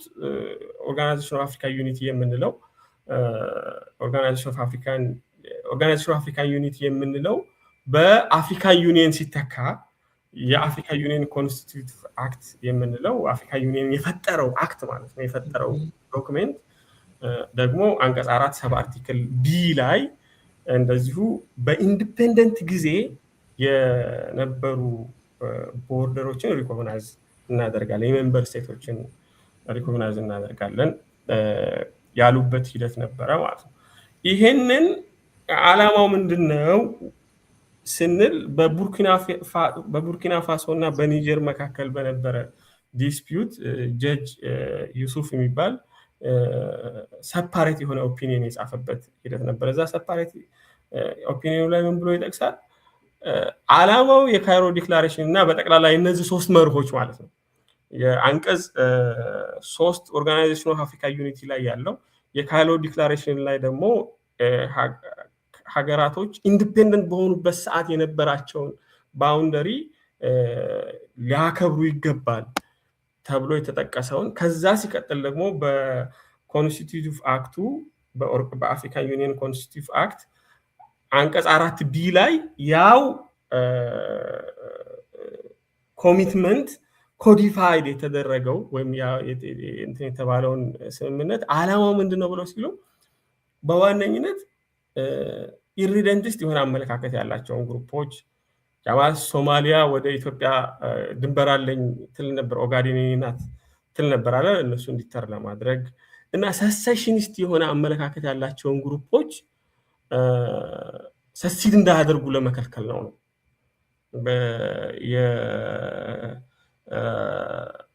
ማን ነው ጀጅ ዩሱፍ ሚለን ማለት ነው። ከዚህ አንፃር የኔ ኮንክሉዥን ምንድነው? ኮሎራሊ የሆነ ከነዚህ ከሶስቶቹ መርሆች የሚመነጭ ነን ሪኮግኒሽን የሚባል ግዴታ በሀገራቶች ላይ አለ ነው። አሁን በድንበር ላይ በኢንዲፔንደንት ዘመን የነበረውን ባውንደሪ ሪኮግናይዝ የማድረግ ግዴታ አለባችሁ እያልን ከሆነ እና አለብን ብለው ቃል የገቡ ከሆነ በካይሮ ዲክላሬሽን እና በኦርጋናይዜሽን ኦፍ በአፍሪካ ዩኒየን ኮንስቲቲዩቲቭ አክቱ አንቀጽ 4 አርቲክል 2 ላይ እዛ ደግሞ ኦርጋናይዜሽን ኦፍ አፍሪካ ዩኒቲ ነን ኢንተርቬንሽን ቴሪቶሪያል ኢንቴግሪቲ የምንላቸው መርሆችን እንደዚሁ አላማቸው በጠቅላላ በጀጅ የሱፍ አማካኝነት አገላለጽ ሰሰሽኒስት የሆኑ ግሩፖችን ለመከልከል እና እነሱ እንዲተር ለማድረግ ከሆነ then ፎሎ የሚያደርገው ኮንክሉዥን ምንድነው? ሀገራቶች ብሬክአዌይ የሆነን ኢንቲቲ ወይም ደግሞ ሰሰሽኒስት የሆነን ግሩፕ ሪኮግናይዝ ያለ ማድረግ ግዴታ አለባቸው ነው። ነን ሪኮግኒሽን ዘ ዶክትሪን ኦፍ ነን ሪኮግኒሽን ብዬ የጠራሁት ማለት ነው። ግዴታ አለባቸው ነው። this is the African approach to state recognition ብዬ ተርም ያደረኩት ማለት ነው። አፍሪካን አፕሮች እንደዚህ ነው። ይሄንን ደግሞ ኢንስቲትዩሽናል ፕራክቲሱ ምን ይመስላል የሚለውን ነገር ደግሞ ለማድረግ የሞከርኩት ነገር አፍሪካ ዩኒየን ምንድነው የሚያደርገው ይሄን በተመለከተ ስንል የሱን እንደገና ሪሰርች ማድረግ ነው የሞከርኩት ማለት ነው። ምንድነው ኢንስቲትዩሽናል ፕራክቲሱ ስንል አፍሪካ ዩኒየን የባይፍራን ኤግዛምፕል ማንሳት እንችላለን። ፍጹም ሪኮግናይዝ ሊደረጉ አይገባም። እነዚህ የናይጄሪያ ዶሜስቲክ የሆነ ጉዳይ ነው እንጂ በአፍራዎቹ አላረ ከናይጄሪያ እንገነጠላለን ብለው ዩኒላተራል ዲክላሬሽን ካደረጉ ኢንዲፔንደንት ነን በሚሉበት ሰዓት አፍሪካ ዩኒየን ያለው ይሄ ሪዞሉሽን አወጣ።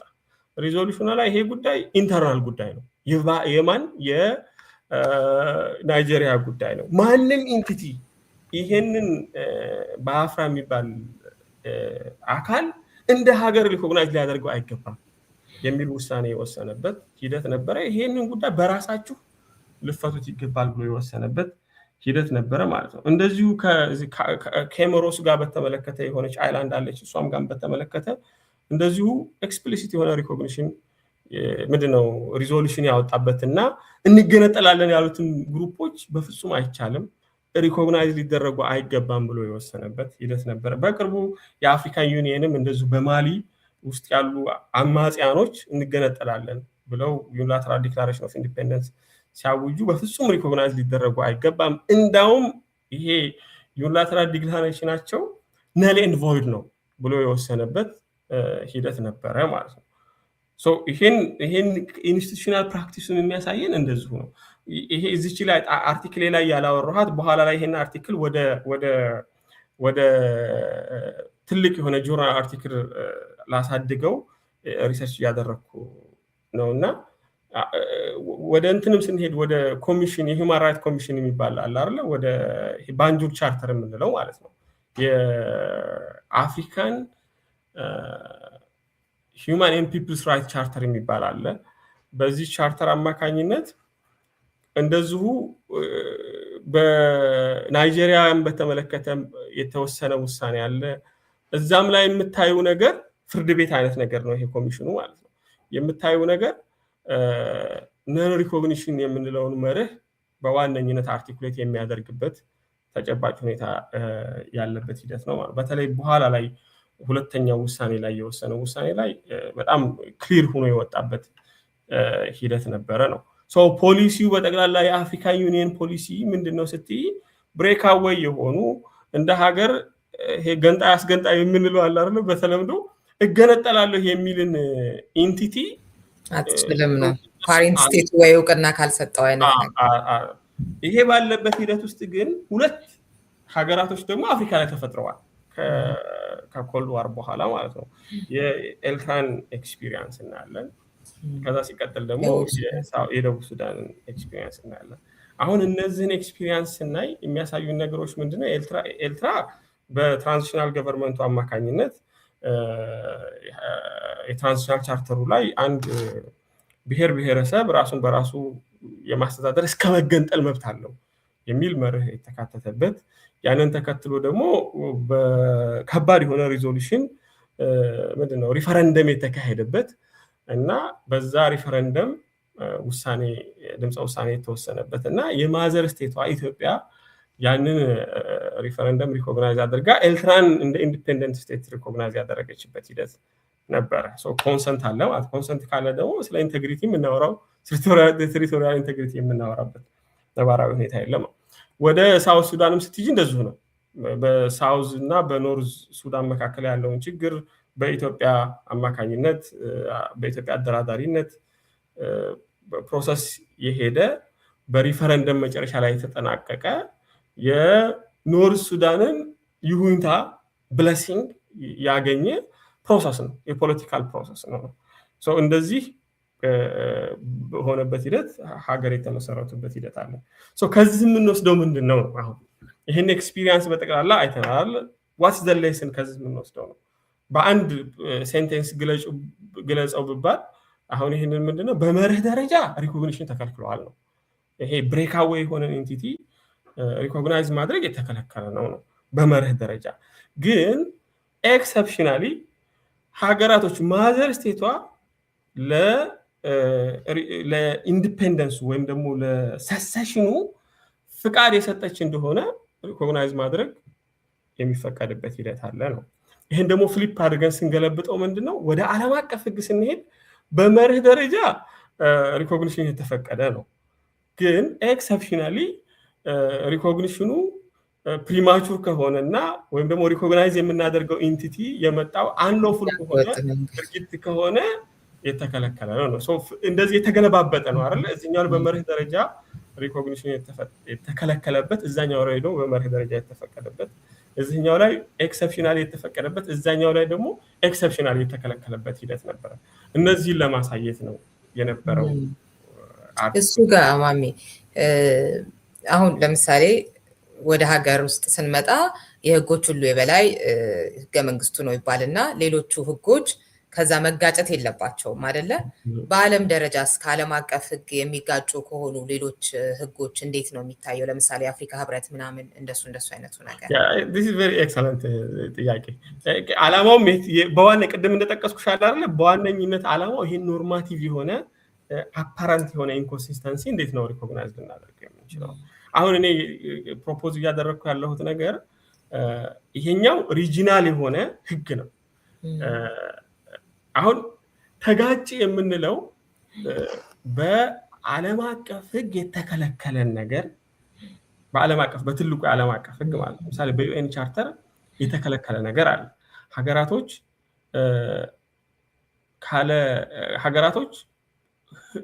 ፎርስ መጠቀም አይችሉም። ትሬት ኤንድ ዩዝ ኦፍ ፎርስ ኢዝ ፕሮሂቢትድ። ምንድነው በኃይል ጦርነት መክፈት አለ አይደለ? እንትን ማድረግ ኃይልን መጠቀም አይችሉም የሚል አንቀጽ በዩኤን ቻርተር አንቀጽ 2 አርቲክል 4 ላይ ይመስለኛል ተከልክሏል። አሁን ይሄ ማለት ነው ይሄ ተከልክሏል። ከዛ ደግሞ የአፍሪካን ዩኒየን ኮንስቲቲዩቲቭ አክት ደግሞ አንቀጽ 4 አርቲክል ኤች ላይ ምን ይለናል?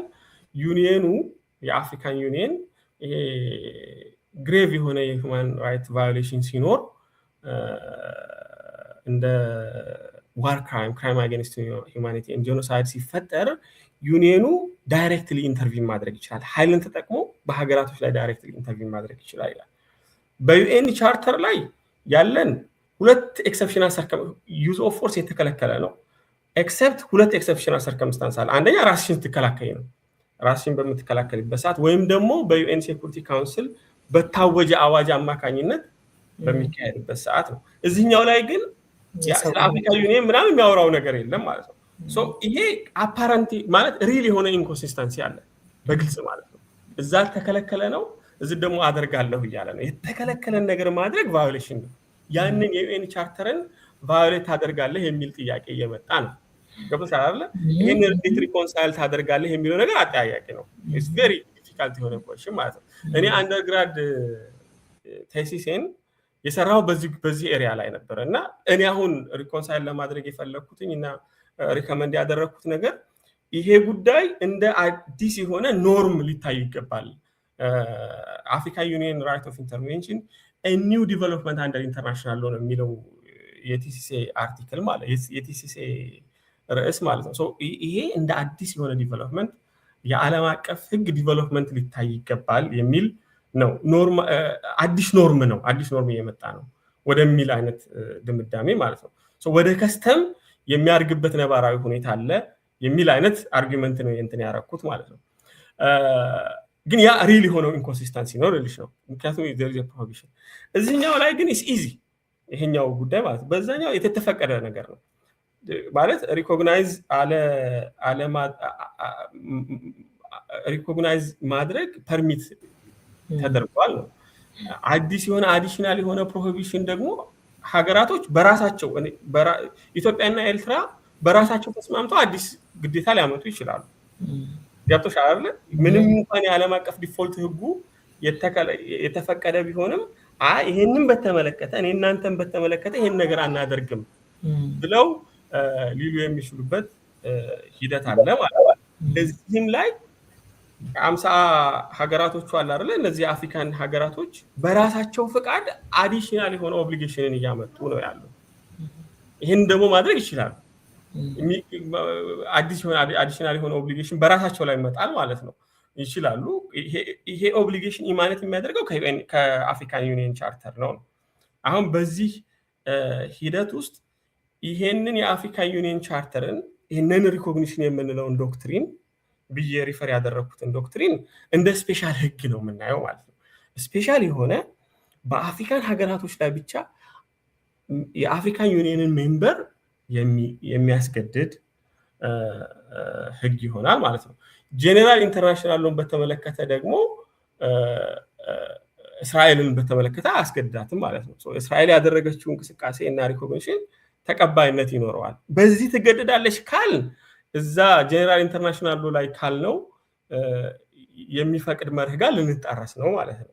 እሷ ደግሞ ኮንሰንት አላደረገችም በዚህ ገደዳለሁ ብላ ማለት ነው። በዚህ ገደዳለሁ ብላ ኮንሰንት ባላደረገችበት ሂደት ሜምበር ባልሆነችበት ሂደት ይሄ ህግ አንቺ ላይ አፕላይ ይሆናል ማለት አንችልም እስራኤልን በተመለከተ ማለት። እነዚህ ግን በፍቃዳቸው ሌላ ተጨማሪ ግዴታ በራሳቸው ላይ የጣሉበት ሂደት ነው ያለው። ይሄን ደግሞ እንደ ስፔሻል የሆነ ህግ ትሪት ሊደረግ ይገባል ነው። ሶ ኮምፕሊመንተሪ ናቸው ልልሽ ነው። የሚጣረሱበት ሂደት የለም። ጀጅ የሱፍ አሁንም እዚሁ በኒጀር እና በቡርኪና ፋሶ ላይ ይሄ ዩቲፕ ማን ነው የካይሮ ዲክላሬሽን አስመልክቶ የጠቀሰው ስፔሻል የሆነ ከስተመሪ ኢንተርናሽናል ሎ ያልሆነ ግን ትሪቲ ቤዝድ የሆነ ግዴታ በሀገራቶች በአፍሪካን ሀገራቶች ላይ ብቻ አፕላይ የሚሆን ግዴታ ነው ብሎ የጠቀሰበት መንገድ አለና የኔም ኮንክሉዥን እንደዛው ነው ልልሽ ነው። ሶ በዚህ መልኩ ሪኮንሳይል እናደርጓለን። እንደውም በጣም ዲፊካልት የሆነው ጥያቄ በዓለም አቀፍ ህግ ፕሮሂቢት ተደርጎ በሪጂናል ህግ ቢፈቀድ እንዴት አድርገን ሪኮንሳይል እናደርጓለን የሚለው is going to be very difficult። ግን ደግሞ በዓለም አቀፍ ህግ ተፈቅዶ በሪጂናል ህጎች የተከለከለ ነገር አስቸጋሪ አይደለም። ምክንያቱም አዲሽናል ኦብሊጌሽን ሀገራቶች በባይላተራል ግንኙነታቸው ሊያመጡ ይችላሉ፣ በመልቲላተራል ግንኙነታቸው ሊያመጡ የሚችሉበት ሂደት አለ በራሳቸው በገቡት ቃል ኪዳን አማካኝነት ልልሽ ነው።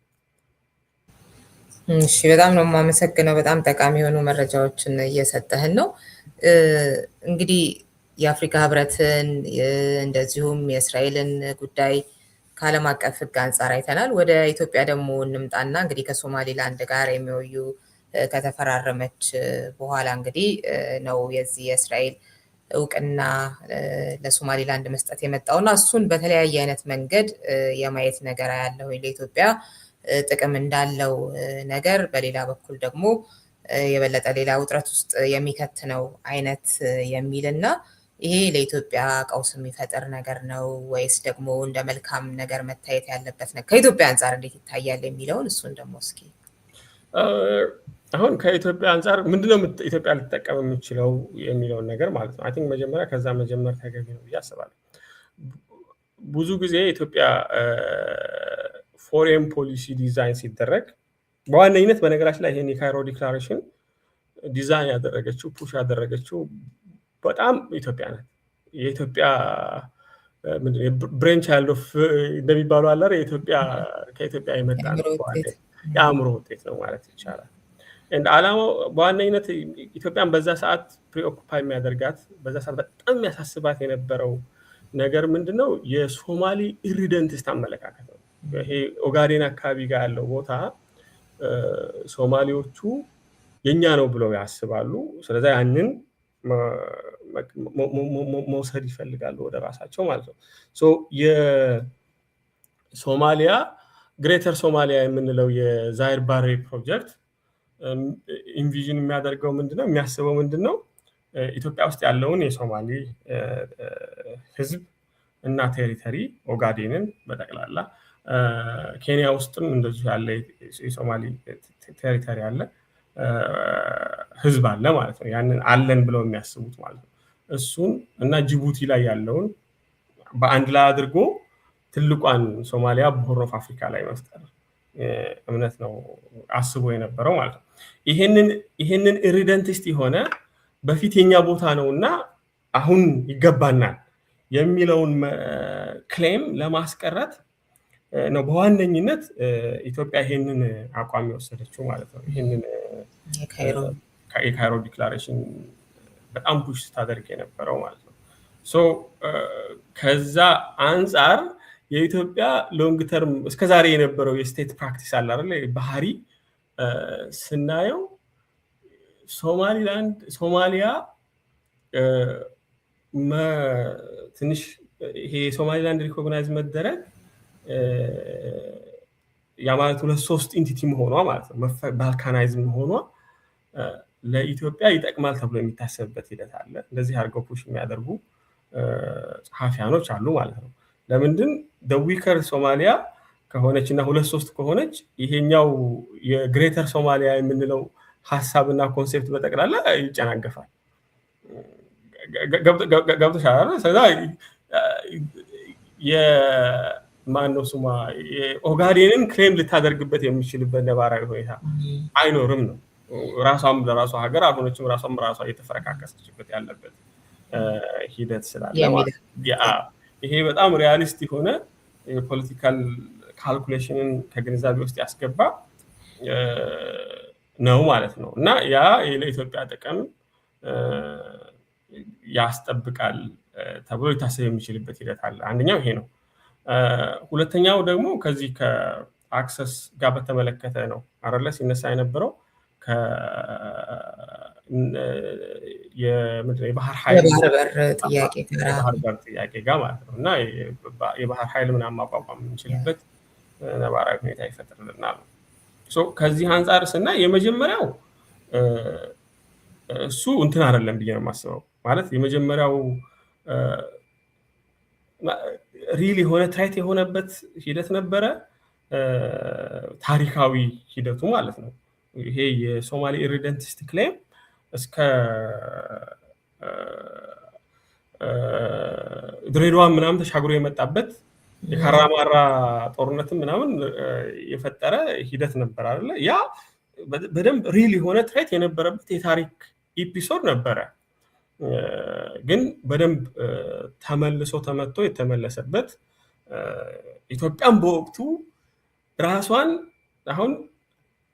የተከላከለችበት ራሷን ሺልድ ያደረገችበት ጋሻዋ ምንድን ነበረ ሶቨርኒቲ ኤንድ ቴሪቶሪያል ኢንቴግሪቲ እና የካይሮ ዲክላሬሽን ነበረ ራሷን ሺልድ ያደረገችበት አትሊስት ኖርማቲቭሊ ማለት በመርህ ደረጃ ከዓለም አቀፍ ህግ የዲፕሎማሲ ስራዋን ስትሰራ የነበረው ከዚህ አንጻር ነው ኦፍኮርስ ፕራክቲካሊ የጦርነት ኃይሉ ብዙ ማሸነፏ እንዳለ ሆኖ ግን ደግሞ ያንን ሊስቲሜት ያደረገው ከምን አንጻር ነው ከዚህ መርህ አንጻር በመርህ ላይ የተመሰረተ ራስን የመከላከል እርምጃ ስለወሰደች ነው ይሄ ቬሪ ኢምፖርታንት የሆነ ነገር ነው ይሄንን ዲስሪጋርድ ልናደርገው አይገባም ነው ኢትዮጵያ እንደ ሀገር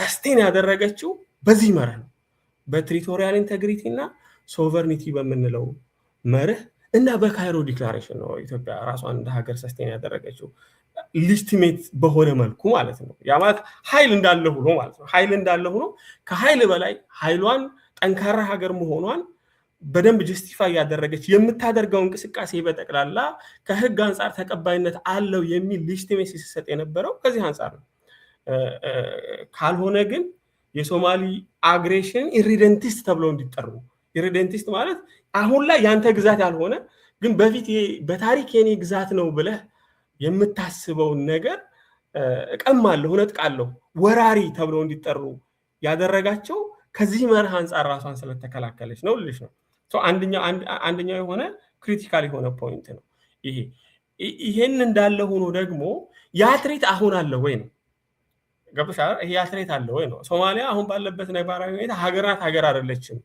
መንግስትና መንግስት አይደለችም የሚል ከባድ የሆነ ሰጣ ገባ ውስጥ እና ዲቤት ውስጥ ያለንበት ሂደት ነው አይደል ያለ ነው። ይሄ ባለበት ተጨባጭ ሁኔታ ሪል የሆነ ከሶማሊያ የሚመጣ በተለይ ይሄ ግሬተር ሶማሊያ የምንለው መርህ ማለት ነው በዛ መጥቶ ኦጋዴንን ክሌም ሊያደርጉበት የሚችሉበት ተጨባጭ ሁኔታ ሙቷል። 1991 የሶማሊላንድ ዲፋክቶ የሆነች ሀገር ሆና ስትወጣ ባላቸው በራሳቸው የጎሳ ክፍፍል ምክንያት ሙቷል። እንኳን ጅቡቲ ያለውን ኢትዮጵያ ያለውን ኬንያ ያለውን ሶማሊያ አንድ ማድረግ ይቅርና ራሳቸው አንድ መሆን የሚችሉበት ነባራዊ ሁኔታ የሌለበት ተጨባጭ ነው ያለው አሁን ማለት ነው። ለዛም ነው እስራኤል እቺኛቱ ዲፋክቶ የሆነች ስቴት ሆና እስራኤል ሪኮግናይዝ ያደረገችበት ሂደት የተፈጠረው ማለት ነው። ይሄ ባለበት ሂደት ከዚህ አንፃር ካልኩሌት ተደርጎ ሶማሊላንድን ሪኮግናይዝ ማድረግ የሚያመጣው ጥቅም የለም ማለት ነው። ምክንያቱም at the end of the day ትሬቱ ራሱ ስጋቱ በራሱ በተጨባጭ ያለበት ተጨባጭ ሁኔታ ስለሌለ ማለት ነው። ስጋቱ ከሌለ ያንን ሶልቭ ለማድረግ ብለሽ የሆነ ኮሚትመንት ውስጥ ልገቢ የሚገቢበት ሂደት የለም ማለት ከዚህ አንፃር ይሄ ነው። ሁለተኛው ደግሞ ይሄ አክሰስ ቱ ዘ ሲ ምናምን የምንለው ነገር እሱ ነው። እሱ ቤኔፊት ሊያደርግ የሚችልበት ሂደት አለ። ያው ከፖርቱ ከማግኘትም ዳይቨርሲፋይድ ከማድረግ አንፃርም ፖርቱን በተለይ ደግሞ ይሄ ማሪታይል የሆነ የባህር ኃይልን ከመፍጠር አንፃርም ምናምን ሊጠቅም የሚችልበት ሂደት አለ። አሁን at the end of the day ትሬድ ኦፍ ማድረግ ይኖርብሽ ነው ማለት ይሄንን ለማግኘት የምታጭው ነገር ምንድነው? አንደኛ ቅድም ያልኩሽን የስቴቷን ስቴት ፕራክቲስ የምንለው አለ በዓለም አቀፍ ህግ ማለት ነው። የኛን የስቴት የሀገሪቷን በጠቅላላ መርህ መሰረታዊ የሆነ መርህ ዲቬት እያደረግሽ ነው።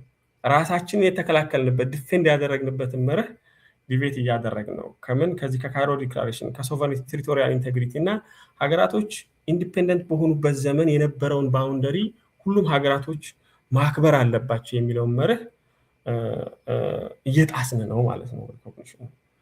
ይሄ የራሱ የሆነ ኢምፓክት አለው።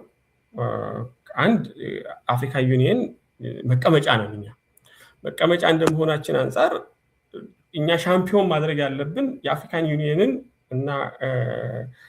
እና አፄ ኃይለ ሥላሴ ጊዜ ጀምሮ የነበረውን የአፍሪካ ዩኒየንን መሰረታዊ የሆነ መሪዎችን አድቫንስ በማድረግ ሻምፒዮን በማድረግ እስከዛሬ ስናደርገው እንደነበረው ማለት ነው እንደዛ በማድረግ ፕራክቲስ መቀጠል ነው የሚጠበቅብን። እንደምን እንደ ሆስት ስቴት ማለት ነው የኦርጋናይዜሽን አፍሪካ የአፍሪካ ዩኒየን መቀመጫ እስከሆን እኛ ራሳችንን እየጣስ ነው ይሄን መርህ ሌሎችን ደግሞ እንዲያከብሩት የምንጠይቅበት ነባራዊ ሁኔታም አይኖርም ማለት ነው ከሜምበር እንትናችን። ይሄ ሌላ ባክላሽ ያመጣል ማለት ነው። ዲፕሎማቲካሊ እጅግ የሆነ ከባድ የሆነ ባክላሽ ያመጣል። ይሄ ባክላሽ ማምጣቱ ደግሞ የኛ መቀመጫ መሆኑን ሁሉ ሊያሳጣን የሚችልበት ከባድ የሆነ ባክላሽ ሊፈጥር የሚችልበት ሂደት ይፈጠራል ማለት አንደኛው ነገር እሱ ነው። ከዛ ሲቀጥል ደግሞ ያለው ራሚፊኬሽን ከባድ ነው። ኔጌቲቭ የሆነ ኮንሲኩዌንሱ ማለት ነው ጉልህ አሉታዊ ተጽዕኖ ከባድ ነው።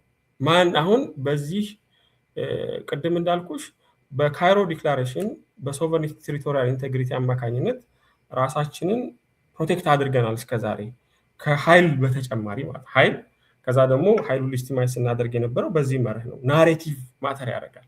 ናሬቲቭን ኢትዮጵያ ወራት አቅም ይባላል እኮ አይደል እንዴ? ማንም ሰው የዓለም አቀፍ እንትንን ብጠይቂው ኢትዮጵያ በወራሪነት አትታወቅም።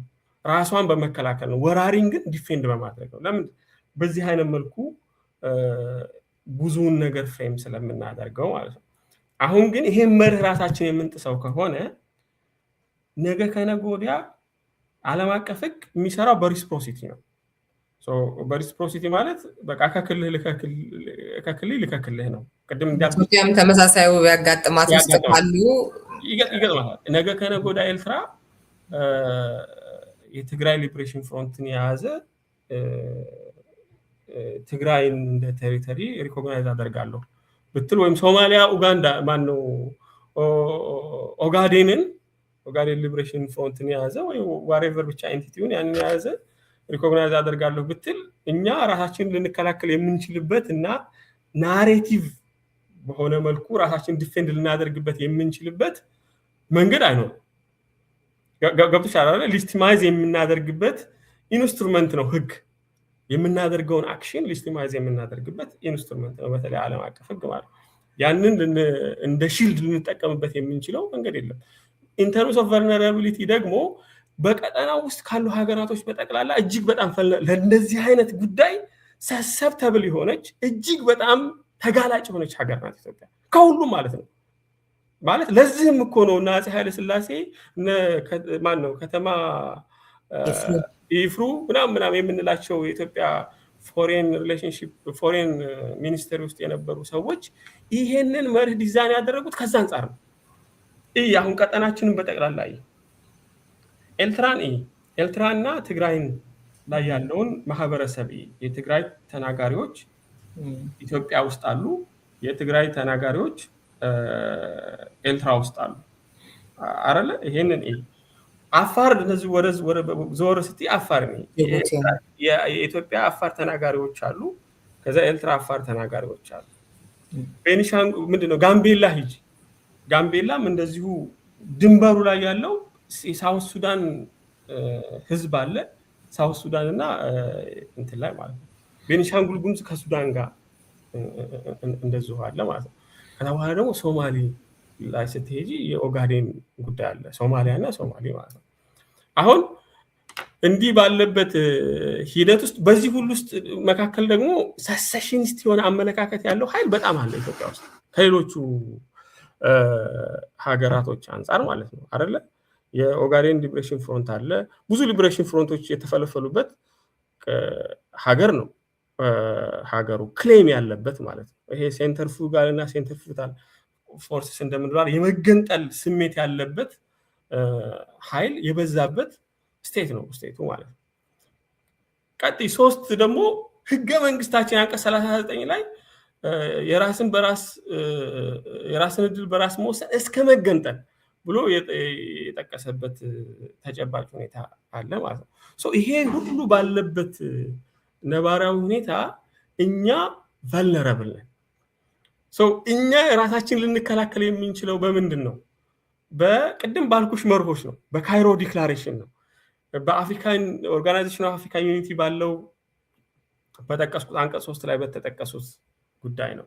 ሀገራቶች ባውንደሪያቸውን የኮሎኒያል ምንድነው ኢንዲፔንደንት በወጡበት ሰዓት የነበረውን ባውንደሪ ሪስፔክት ማድረግ ይገባቸዋል የሚለውን በአንቀጽ 4 ሰብ አርቲክል ቢ ላይ የተጠቀሰውን የኮንስቲቲዩቲቭ አክቱ ላይ ማለት የአፍሪካ ዩኒየን ኮንስቲቲዩቲቭ አክቱ ላይ የተጠቀሰውን ነገር እንደ በመጠቀም ነው ራሳችንን ልንከላከል የምንችለው ማለት ነው።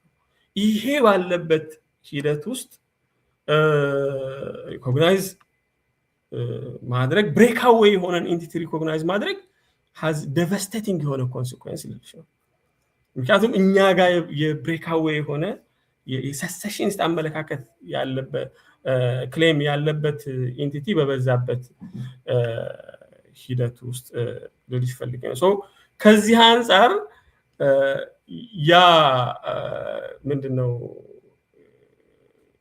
ውሃ አክሰስ ማግኘቱ ባህር በር በሶማሊላንድ ላይ ምናምን አክሰስ ማግኘቱ ወርዝ ያደርጋል ወይ የሚለው ስለ ፎር ሚ ወርዝ አያደርግም ብዬ ነው የማስበው። ያንን ልታገኝ ትችላለሽ በዲል በስምምነት በሪጂናል ኢንተግሬሽን at the end of the day እኮ ኦርጋናይዜሽን አፍሪካን ዩኒየን መግቢያቸው ላይ ኢንቪዥን የሚያደርጉት ነገር አለ። ኢንቪዥን የሚያደርጉት ምንድነው? ዩናይትድ ስቴትስ ኦፍ አፍሪካ ነው አይደለ? እነ ኳሜ ኩርማ እነሱ ምናምን ማለት ነው። ፓን አፍሪካኒስት የምንለው አመለካከት ይሄ ነው።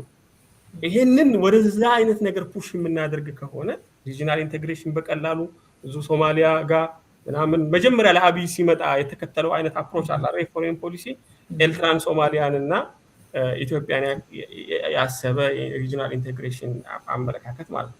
እዛ ላይ ፑሽ የምናደርግ ካፒታላይዝ የምናደርግ ከሆነ የቦርደራችን የምንድነው የአክሰስ ቱ ሲ የምንለው አለ አይደል? ይሄ ውሃ የፖርት ዳይቨርሲፊኬሽን መፍጠር የምንችልበትን ነባራዊ ሁኔታ የምናመቻችበት ሂደት ካለ እንደዚህ አይነት ነገር ነው ፑሽ ልናደርግ የምንገባው ነው። እንደ የአፍሪካን ዩኒየን መስራች ሀገር ከመሆናችን አንጻርና ለዚህ መርህ በዋነኝነት ብዙ ከሰራ ሀገር አንጻርና የዚህ መርህ ደግሞ እጅግ ሲግኒፊካንትሊ ከሌሎች ሀገሮች በጠቅላላ ስፔሻሊ እኛን የሚጠቅምበት ነባራዊ ሁኔታ ካለበት ሀገር አንጻር ይሄንን መርህ አባንደን ማድረግ ወርዝ አያደርግም ብዬ ነው የማስበው። ባይ ዘ ሞመንት ብሬክ አዌይ የሆነ ኤንቲቲ እንደ ሀገር ሪኮግናይዝ አደርጋለሁ ስትይ ዩ አር ከዚህ ከዛሬ ከነበረው መርህ ራስሽን ከተከላከልሽበት ነገ ከነገ ወዲያ ደግሞ ራስሽን ከምትከላከልበት መርህ እና ጋሻሽን እየጣልሽ ነው። ጋሻሽን ጥለሽ ጋሻሻችን መጣል ወርዝ ያደርጋል ብትይ አያደርግም ነው የምለው በግሌ ማለት ነው። ይሄንን ደግሞ በተግባርም አይተነዋል አይደል? አሁን የሶማሊያን ሪኮግናይዝ አደረግን ምናምን እናደርጋለን ተብሎ በነበረበት ሂደት ምን የጠቀመን አለ? የነበረው እንዳውም ዲፕሎማቲካሊ ሞር የጠቀመው ሶማሊያን ነበረ አይተሽ ከሆነ ማለት ነው። ብዙ ፕሬስ ከቨሬጅ ምናምን ያገኙበት ሂደት ነበረ። አት ኤንድ ኦፍ ዘ ዴይ ሪዛልት ያደረገው ግብፅን አፍንጫችን ላይ ማምጣት ነው። በሰላም ማስከበር በምናምን ስበብ ተብሎ የግብፅ ኃይል የግብፅ ጦር እዚሁ አፍንጫችን ላይ እንዲመጣ ያደረገበት ሂደት ነው ያለውና ይሄ ባለበት ሂደት ውስጥ እኔ ፐርሰናሊ ከዚህ እስከዛሬ በደንብ ሻምፒዮን ካደረግነው መርህ ማፈንገጥ ለኛ ዴቫስቴቲንግ የሆነ ኢምፓክት ሊኖርበት የሚችልበት አግባብ አለ ነው። ካለን ሰሰፕታቢሊቲ ካለን ቨልነራቢሊቲ አንጻር ልልሽ ፈልጌ ነው። የኛ ሪጂናል ኢንቴግሬሽን እና በዋነኝነት ኦርጋናይዜሽን አፍሪካን ስቴትስ የምንለው ዩናይትድ አፍሪካን ስቴትስ የምንለው አላ ፓን አፍሪካኒስት ቪዥን እዛ ላይ ፑሽ በማድረግ ያንን ሻምፒዮን ማድረግ ነው የሚጠበቅብን ነው። ከዛ በሪጂናል ኢንቴግሬሽን አማካኝነት ከኤርትራም ጋር ያለን ግንኙነታችን እንደዚሁ በሪጂናል ኢንቴግሬሽን አማካኝነት ከሶማሊያም ጋር ሪጂናል ኢንቴግሬሽን አማካኝነታችን እየፈጠርን ጥቅማችንን ልናስጠብቅ የምንችልበት ሂደትን መፍጠር ነው። ግን ደግሞ ፕራክቲካሊ አሁን ባለው ነባራዊ ሁኔታ እኛ ካላደረግነው እስራኤል እያደረገችው ያለው ነገር አለ አይደል? ወደ እሱ ልመጣልህ ነበረ። እንደው ኢትዮጵያ እንደዚህ ብላ ከመርህ አንጻር ያው የሚጠቅመኝም ይሄ ስለሆነ ብላ ብትታቀብ ራሱ እስራኤል እያደረገችው ነው በአንድ በኩል፣ በሌላ በኩል ደግሞ አሁን ያለውን መሰባሰብ ሲታይ ኢትዮጵያም በራሷ በኩል እንደ ስትራቴጂካዊ አጋር ሆና ከሌሎች ጋራ ህብረትን በመፍጠር ራስን የመከላከል የማጠናከር ቀጠናውን የማስጠበቁ ጉዳይ ጥቅሟል። በዛስ መስመር ሲታይ እንዴት ነው? ዩኤኢን ማንሳት ይቻላል፣ እስራኤልን ማንሳት ይቻላል። ከዛስ አንጻር ደግሞ እንዴት ነው የሚታየው የሚለውንም ብታየው ብዬ ነው። this is very critical ጥያቄ ሌላኛው እንትን ነው፣ ሌላኛው ምክንያት ነው እንዳውም በደንብ ፍሬሽ አውት እንዳደርገው የሚረዳ ማለት ነው። ግን ይሄንን እስራኤል እያደረገችው ነው ራይት። እስራኤል እያደረገችው ባለበት ሁኔታ የካይሮ ዲክላሬሽንን ይቃወማል ብላ ጋዜጣዊ መግለጫ መስጠት አይጠበቅባትም። ኢትዮጵያ ገብቶሻል? መቃወም ምናምን አይጠበቅባትም። እዛው ግራውንድ ላይ ያለውን ነገር የሚፈጠረውን ነገር ይፈጠር ዝም ብሎ ማየት ነው። ገብቶሻል? ከዛም እኮ ቅድም ያልኩሽ እኮ የሆነ ነገር አለ እኮ አይደል? አሁን ቤኔፊት የሚያደርግም ነገር እኮ አለው እንደ ሀገር እንደ ብሔራዊ ጥቅም ምናምን ስታዩ ቅድም ያወራናቸው ነገሮች አሉ። ያ በራሱ ሪፕል ኢፌክት ሆኖ ማለት ነው የሚመጣ ከሆነ በራሱ የሚመጣ ፍሩት ከሆነ ጥቅም ከሆነ ይሄ ጅልነት ነው። ለምን ብለን እንትን ልለው የምንችለው ነገር አይደለም ማለት ነው። ዲፕሎማሲም አይደለም። ራሳችን ግን ለማይረባ ቺፕ የሆነ ዶሜስቲክ ፖለቲካል ኮንሰፕሽን ብለን ማለት ነው ለማይረባ ቀሽም የሆነ የውስጥ የፖለቲካ ጥቅም ብለን መሰረታዊ የሆነ መርሃችንን ዲቬት ያደረገ አድርገን ሪኮግናይዝ ያደረግን እንደሆነ ከሆነ እሱን ነው አሁን እኔ መሰረታዊ የሆነ ኮንሰርን ማለት እስራኤል ባደረገችው ፕሮሰስ ውስጥ ኢትዮጵያ ኒውትራል ሁላ ተቀምጣ ከዛ የምታገኘው ቤኔፊት ካለ at the end of the day ይሄ የዓለም አቀፍ ፖለቲክስ ነው ጂኦፖለቲክስ ነው እሱን አይደለም እያልኩ ያለሁት ልልሽ ነው ስለዚህ ያንን አይመለከተ ጋዜጣዊ መግለጫ መስጠት እንደዚህ ማድረግ ምናምን አይደለም ኢንስቴድ በቃ ዝም ብሎ ኦብዘርቭ ማድረግ ማለት ነው ያለውን ሁኔታ መከታተል በራሱ ኢምፓክቱ ይምጣ ያለው ነገር በጠቅላላ ማለት ነው የሚመጣ ከሆነ ይምጣ በዛ ሰዓት ቤኔፊት የምታደርገው ነገር ግን ይሄንን መርህ ተጥሶ ያንን ሺልዳችንን ማለት ነው መከላከያችንን ጋሻችንን ጥለን ሌላ ነገር እናድርግ ከሆነ የሚመጣው ኢምፓክት ይከብዳል ነው እሱ አንዱ ፖይንት ነው ሌላኛው ከዚህ ጋር ሪሌትድ የሆነ ፖይንት ደግሞ ይሄ ቀጠናው በጠቅላላ የፕሮክሲ መጫወቻ ሆኗል ነው አይደለ እስራኤሎቹ እየመጡ ነው መጡ ኦሬዲ ከዛ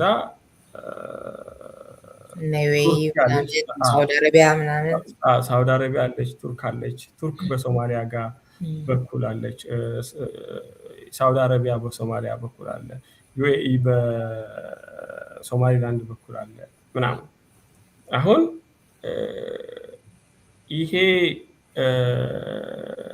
ይሄንን እንዴት እንየው ነው የኢትዮጵያ አቋም በዚህ ፕሮሰስ ውስጥ ምን መምሰል አለበት ነው እኔ በግሌ ፐርሰናሊ አድቮኬት ማደርገው የኢትዮጵያ አቋም ኒውትራል ነው መሆን ያለበት ብዬ ነው የማምነው በዚህ ሂደት ውስጥ ማለት ነው እዚህ ምንድነው ስክራምብል ውስጥ አለ አይደለ እንደዛ ውስጥ ገብቼ አብሬ ሻማለው አብሬ እሳተፋለሁ የሚለው ነገር ኮንሲኩዌንስ አለው ከጥቅሙ ጉዳቱ ይበልጥ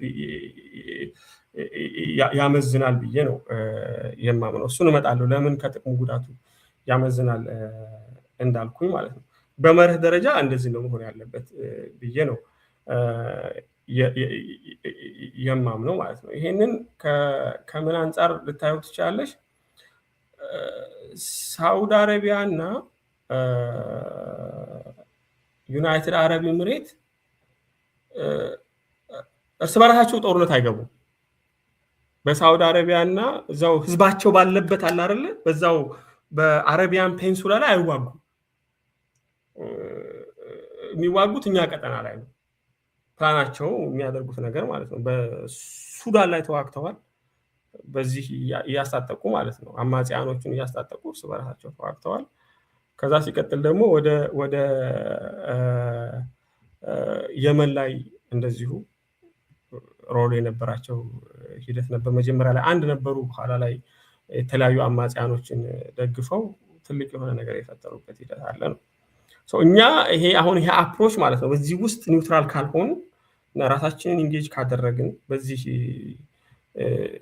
በዚህ ጂኦፖለቲክስ ስክራምብል ውስጥ ማለት ነው ከገባን ምንድነው የሚሆነው ፕሮክሲ ውስጥ መግባት ነው you have to choose አይደለ ዩናይትድ አረብ ኤሚሬትን መርጠን ወደ ጦርነት ውስጥ ከገባን በዚህ ጦርነት ውስጥ የጦርነት ሜዳው አውድማው የኛ አካባቢ ነው የሚሆነው ማለት የኛ ህዝቦች ናቸው ጦርነት ውስጥ የሚገባ ወንድሞቻችን ናቸው ወጣቶቻችን ናቸው ጦርነት ልጆቻችን ነው ጦርነት ውስጥ የሚገቡት ማለት ነው ለማን ብቲ አሁን ቅድም እንዳልኩሽ ስትራቴጂክ የሆነ ጥቅሙን ቅድም አውርተናል እንደ ሀገር ማለት ነው ቤኔፊት የምናደርገው ከምን አንፃር ነው ቅድም ከካይሮ ዲክላሬሽን አንፃር ቴሪቶሪያል ሶቨሬኒቲ እና ቴሪቶሪያል ኢንቴግሪቲ ላይ ያተኮረ መርህን አድቫንስ በማድረግ ነው ራሳችን ፕሮቴክት እናደርግ የሚችለው ግን አሁን ጦርነቱ የሚሆነው የፕሮክሲ የሆነ ጦርነት ነው we are going to fight የዩናይትድ አረብ ኤሚሬትን ጦርነት ነው ፋይት ልናደርግ የምንችለው ነው አይደል እንደዛ ለዛ ወንድሞቻችን እህቶቻችን ልጆቻችን ሊገበሩ የሚችሉበት ሂደት ተገቢ አይደለም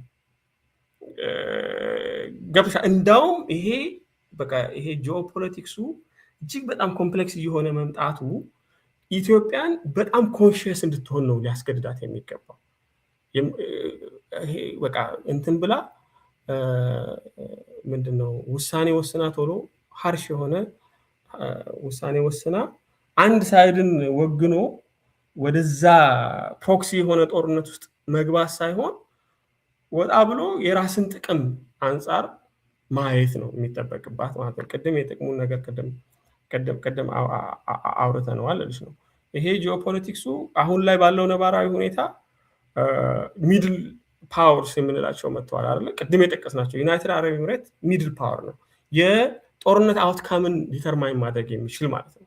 በኢትዮጵያ እና የኖርዘርን ጦርነቱ ሪፈር በምናደርገው ሂደት ውስጥ እነ ቱርኪ እነ ዩናይትድ አረብ ኤምሬት የነበራቸው ሮል እና አውትካምን ዲተርማይን አድርገዋል። ሌላ ወደ ኤዥያም ላይ እንደዚሁ አውትካምን ዲተርማይን የሚያደርግ ኃይል ያላቸው ሀገራት ይችላል። ዩናይትድ አረብ ኤምሬት አለ፣ ተርኪ አለ፣ ሳውዲ አረቢያ አለ። ሁቲዎቹን ተከትሎ ማን ነው? ኢራን አለ። ቀጥይ እስራኤል ኦልሬዲ ገብታለች። እስራኤል ተከትላ አሜሪካ አለች። ቻይና ጅቡቲ ላይ አለች አይደል? ራሻዎች አለ። ይሄ የጦርነት ቀጠና ሊሆን ነው ማለት ነው። እንደ አንድ ሪስፖንሲብል የሆነ ሀገር ኢትዮጵያ የሚጠበቅባት ይሄ ቀጠና ወደ ጦርነት እንዳይገባ መመለስ ነው። ባትል ግራውንድ ልንሆን ነው። ባትል ግራውንድ በመሆን ደግሞ የሚገኝ ወደብም አይገኝም፣ ምንም የሚገኝ ቤኔፊት የለም። እርስ በራሳችን በመዋጋታችን እርስ በራሳችን ወደዛ ውስጥ በመግባታችን አይገኝም እና አሁን ያለንበትን ደግሞ እንደ ሀገር ያለንበትን ቨልነራቢሊቲ ከግንዛቤ ውስጥ ማስገባት አለበት። ኢንተርናል ፖለቲክሳችን ምን ያክል ነው አይደለ? በእርስ በርስ እኮ በጣም የተከፋፈልንበት ዘመን ላይ ነው ያለ ነው አይደለ? እርስ በራሳችን ማለት ነው እንደ ሀገር ማለት ነው። ቅድም ያልኩሽ አንቀጽ 39 የምንም ጉዳይ አለ ማለት ነው። ይሄ ባለበት ሂደት ውስጥ እኔ አድቮኬት የማደርገው የኢትዮጵያ የፎሬን ፖሊሲ አቋም መሆን ያለበት በመልካም ጉርብትና ላይ የተመሰረተ መሆን መቻል አለበት። በተቻለ መጠን ይሄ ጉድ ኔበርሁድ የምንለው አለ አይደለ? እዛ ላይ የተመሰረተ መሆን መቻል አለበት ነው። ይሄን ስናደርግ ከመልካም ጉርብትና ካለን ከቀጠናው ላይ ካሉ ሀገራቶች ላይ ኢንተርናል ያለውንም ችግር ሪዞልቭ ማድረግ እንችላለን። ማለት ኢንተርናል የሆኑ ኃይሎችን ተጠቅመው ኢንስታቢላይዝ የማድረግ ሀገርን የመፈራረስ ዓላማ ያላቸውንም ኃይሎች መከላከል የምንችልበት ነባራዊ ሁኔታ ይፈጠራል ማለት ነው። ከዛ ሲቀጥል ደግሞ ከቀጠናው ውጪ ያሉ ታሪካዊ የሆኑ ጠላቶች ተብለው በተለምዶ የሚጠቀሱትን ኃይሎችም ወደ ቀጠናችን እንዳይመጡ መከላከል የምንችልበት ሂደት ይኖራል ማለት ነው። ይሄ አፕሮች በእኔ ማይ ሃምብል ኦፒኒየን እዚህ ቀጠና ላይ ጦርነት እንዳንገባ መከላከል የሚያስችል ኮንሽስ የሆነ ውሳኔ ነው ኢትዮጵያ ልታካሄድ የሚገባው ነው። ፕሮክሲ ሆና ቀጠናው ወደ ጦርነት ሊገባ የማይችልበትን መንገድ ነው። ከገባ ደግሞ ራሷን ኒውትራል አድርጋ መጠበቅ ነው። ኒውትራል ሆና መጠበቋ አት ዘ ኤንድ ኦፍ ዘ ዴይ ይጠቅማታል እንጂ የምትጎዳበት ሂደት የለም።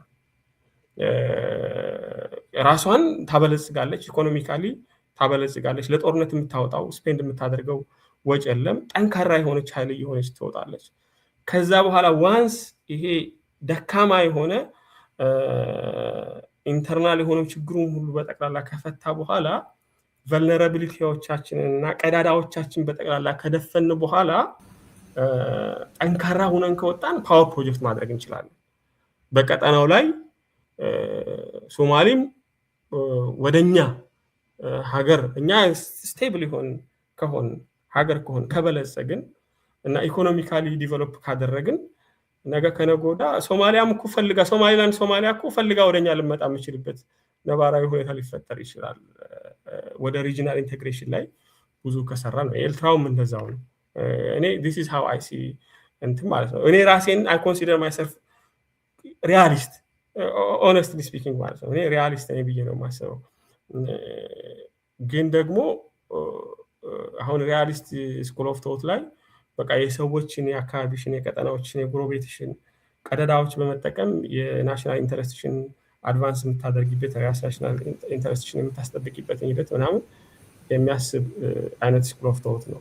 ግን ደግሞ በተመሳሳይ መልኩ ራስንም ያለንበትንም ቁመና ከግንዛቤ ውስጥ ማስገባት ግድ ይላል ነው። ይሄ ደግሞ በመልካም ጉርብትና ላይ የተመሰረተ የፎሬን ፖሊሲ ዲዛይን ካደረግን እና በዛ በቃ ጊዜ አግኝተን ጊዜ ገዝተን ራሳችንን ካበለጸግን እና ኢኮኖሚካሊ በደንብ ከጠነከርን ነገ ከነገ ወዲያ ፓወር ፕሮጀክት ማድረግ እንችላለን ነው። ቻይና የበለጸገችበት ሁኔታ ድምጿን አጥፍታ ነው። ፕሮቮክ አድርጋ ምን ብላ አይደለም እኮ አይደለ? ድምጿን አጥፍታ አሜሪካኖቹ የትም ቦታ እየሄዱ እንትን ሲሉ በሚኖሩበት ሰዓት ሳይድ ስታቲዝ ምናምን ስራዋን በጠቅላላ ሰርታ በለጸገች። ዛሬ ላይ ትልቅ የሆነች ግሎባል ፓወር ናት እና እንደዛ ነው ልልሽ ፈልጌ ነው። በመልካም ጉርብትና ላይ የተመሰረተ የፎሬን ፖሊሲ ዲዛይን ማድረጉ ለኢትዮጵያ ይጠቅማል ልልሽ ነው። ታንኪዩ በጣም እንደው በቀጥታ ሄድ አላውቅም። ይሄ ጥያቄ ግን ያው የዓለም አቀፍ ሕግን ጉዳይ እያነሳን ስለሆነ በዋናነት አሁን በትራምፕ ዘመን እየታየ ያለው የዓለም አቀፍ ሕግ መረጋገጥን ነገር ስናነሳ እንደው እንደ ጋሻ በእርግጥ ከአፍሪካ ህብረት አንጻር እንደዚህ ነው የቀደም የጠቀስከው፣ ግን ያው አሳድገን በዓለም አቀፍ ሕግም አንጻር ስናየው እንዲህ አይነቱን ነገር በእንዲህ አይነት ሁኔታ ዓለም ከቀጠለች ዋጋ ሳለው ወይ እንዲህ አይነቱ አስተሳሰብ በተለይም ደግሞ ሪያሊስቲክ የሆነ ቪው ነው ያለኝ ስትል ይሄንንም እንዴት ታየዋለህ የሚለው እንዳልኩሽ ነው። አሁን ቅድም እውነት ነው። አሁን ያለው ይሄ ሩል ቤዝድ ኢንተርናሽናል ኦርደር በጣም እየተንሸራሸረ ያለበት ሂደት ነው። ባለፈውም እንዳወራ ነው በቃ ምንም ሪስትሬን ሊያደርገኝ የሚችል አካል የለም ነበር ያለው ፕሬዚዳንት ትራምፕ ማለት ነው። ይሄ ባለበት ሂደት ውስጥ በጣም ብዙ እየተሸረሸረ ያለበት ሂደት ነው ያለው ማለት ነው። እሱን እገዛዋለሁ፣ እሱ እንዳለ ሆኖ እገዛዋለሁ። ከዛ ለዚህ ደግሞ አማራጩ ምንድን ነው አይደለ? ሩል ቤዝድ ኢንተርናሽናል ኦርደር እየተሸረሸረ ባለበት ሂደት ውስጥ አማራጫችን ምንድን ነው ስንል የምንሄደው ወደ አፍሪካ ዩኒየን ነው። ሪጂናል የሆኑ አዘርዋይዝ ኪዮስ ላይ ነው የምንወርቀው። ኪዮስ ወደሆነ በጣም ስቴት ኦፍ ኔቸር ይባላል በጁሪስፕሩደንስ ማለት ነው። በቃ ወደዛ የበለጠ ከተበታተንማ እንደው ቢያንስ በዚህ በአፍሪካ ደረጃ እንኳን ሰብሰብ ካላለን የበለጠ ነው የሚያጠቃኝ። ይሄ በቃ በጣም እንዳልኩሽ ይሄ ሴንትራላይዝድ የሆነ ኢንፎርስመንት ሜካኒዝም ባለመኖሩ የዓለም አቀፍ ሕግ ከዛ ሲቀጥል ደግሞ ያ መጀመሪያ ላይ የነበረበት የዓለም አቀፍ ሕግ ችግር ነው። አሁን ባለበት ሰዓት ደግሞ ኔክድ በሆነ መልኩ በዓለም አቀፍ ሕግ አንገዛም የሚል ግሎባል ፓወር የተፈጠረበት ዘመን ላይ ነው ያለ ነው ማለት ነው። ይሄ ባለበት ተጨባጭ ሁኔታ ቀጠናችን እንደ ህዝብ ማለት ነው እንደ አፍሪካ ማሰብ መቻል አለብን። ምንድነው የሚያዋጣን? አማራጭ የሆነ እርስ በራሳችን ባለን ግንኙነት ውስጥ ገቨርን ሊያደርገን የሚችል አማራጭ የሆነ ነገር ሊኖረን ይገባል ነው። ይሄንን ነው እኔ አድቮኬት እያደረግኩ ያለሁት። አማራጭ የሆነው አካል እንዳውም አሁን ያለው ሩል ቤዝድ ኢንተርናሽናል ኦርደር መንሸርሸሩ እንደ አፍሪካ አክት ልናደርግ የምንችል ፓን አፍሪካኒስት የሆነ አቋም ልንይዝ የምንችልበትን ግዴታ እንዳውም ሊሆነን ይገባል የሚሆነው ነው። አንደኛው ፖይንት ይሄ ነው። እንደዛ ሲሆን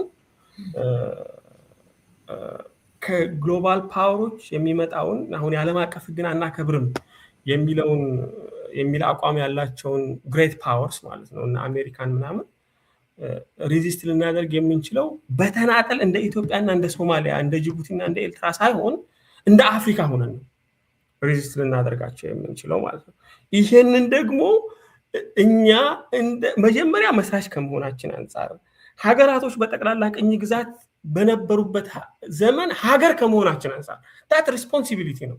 ሀገር ነበር፣ እነሱ ሀገር ባልነበሩበት ሰዓት ማለት ሀገር ከመሆናችን አንጻር ለዚህ መርህ ለፓን አፍሪካኒዝምም ሆነ ለዚህ አሁን ላልኩሽ ለካይሮ ዲክላሬሽን ላይ በጠቅላላ ላለው መርህ ከነበረን አስተዋጽኦ አንጻር ወደፊትም ሻምፒዮን ልናደርግ የሚገባው እኛ ነን ነው።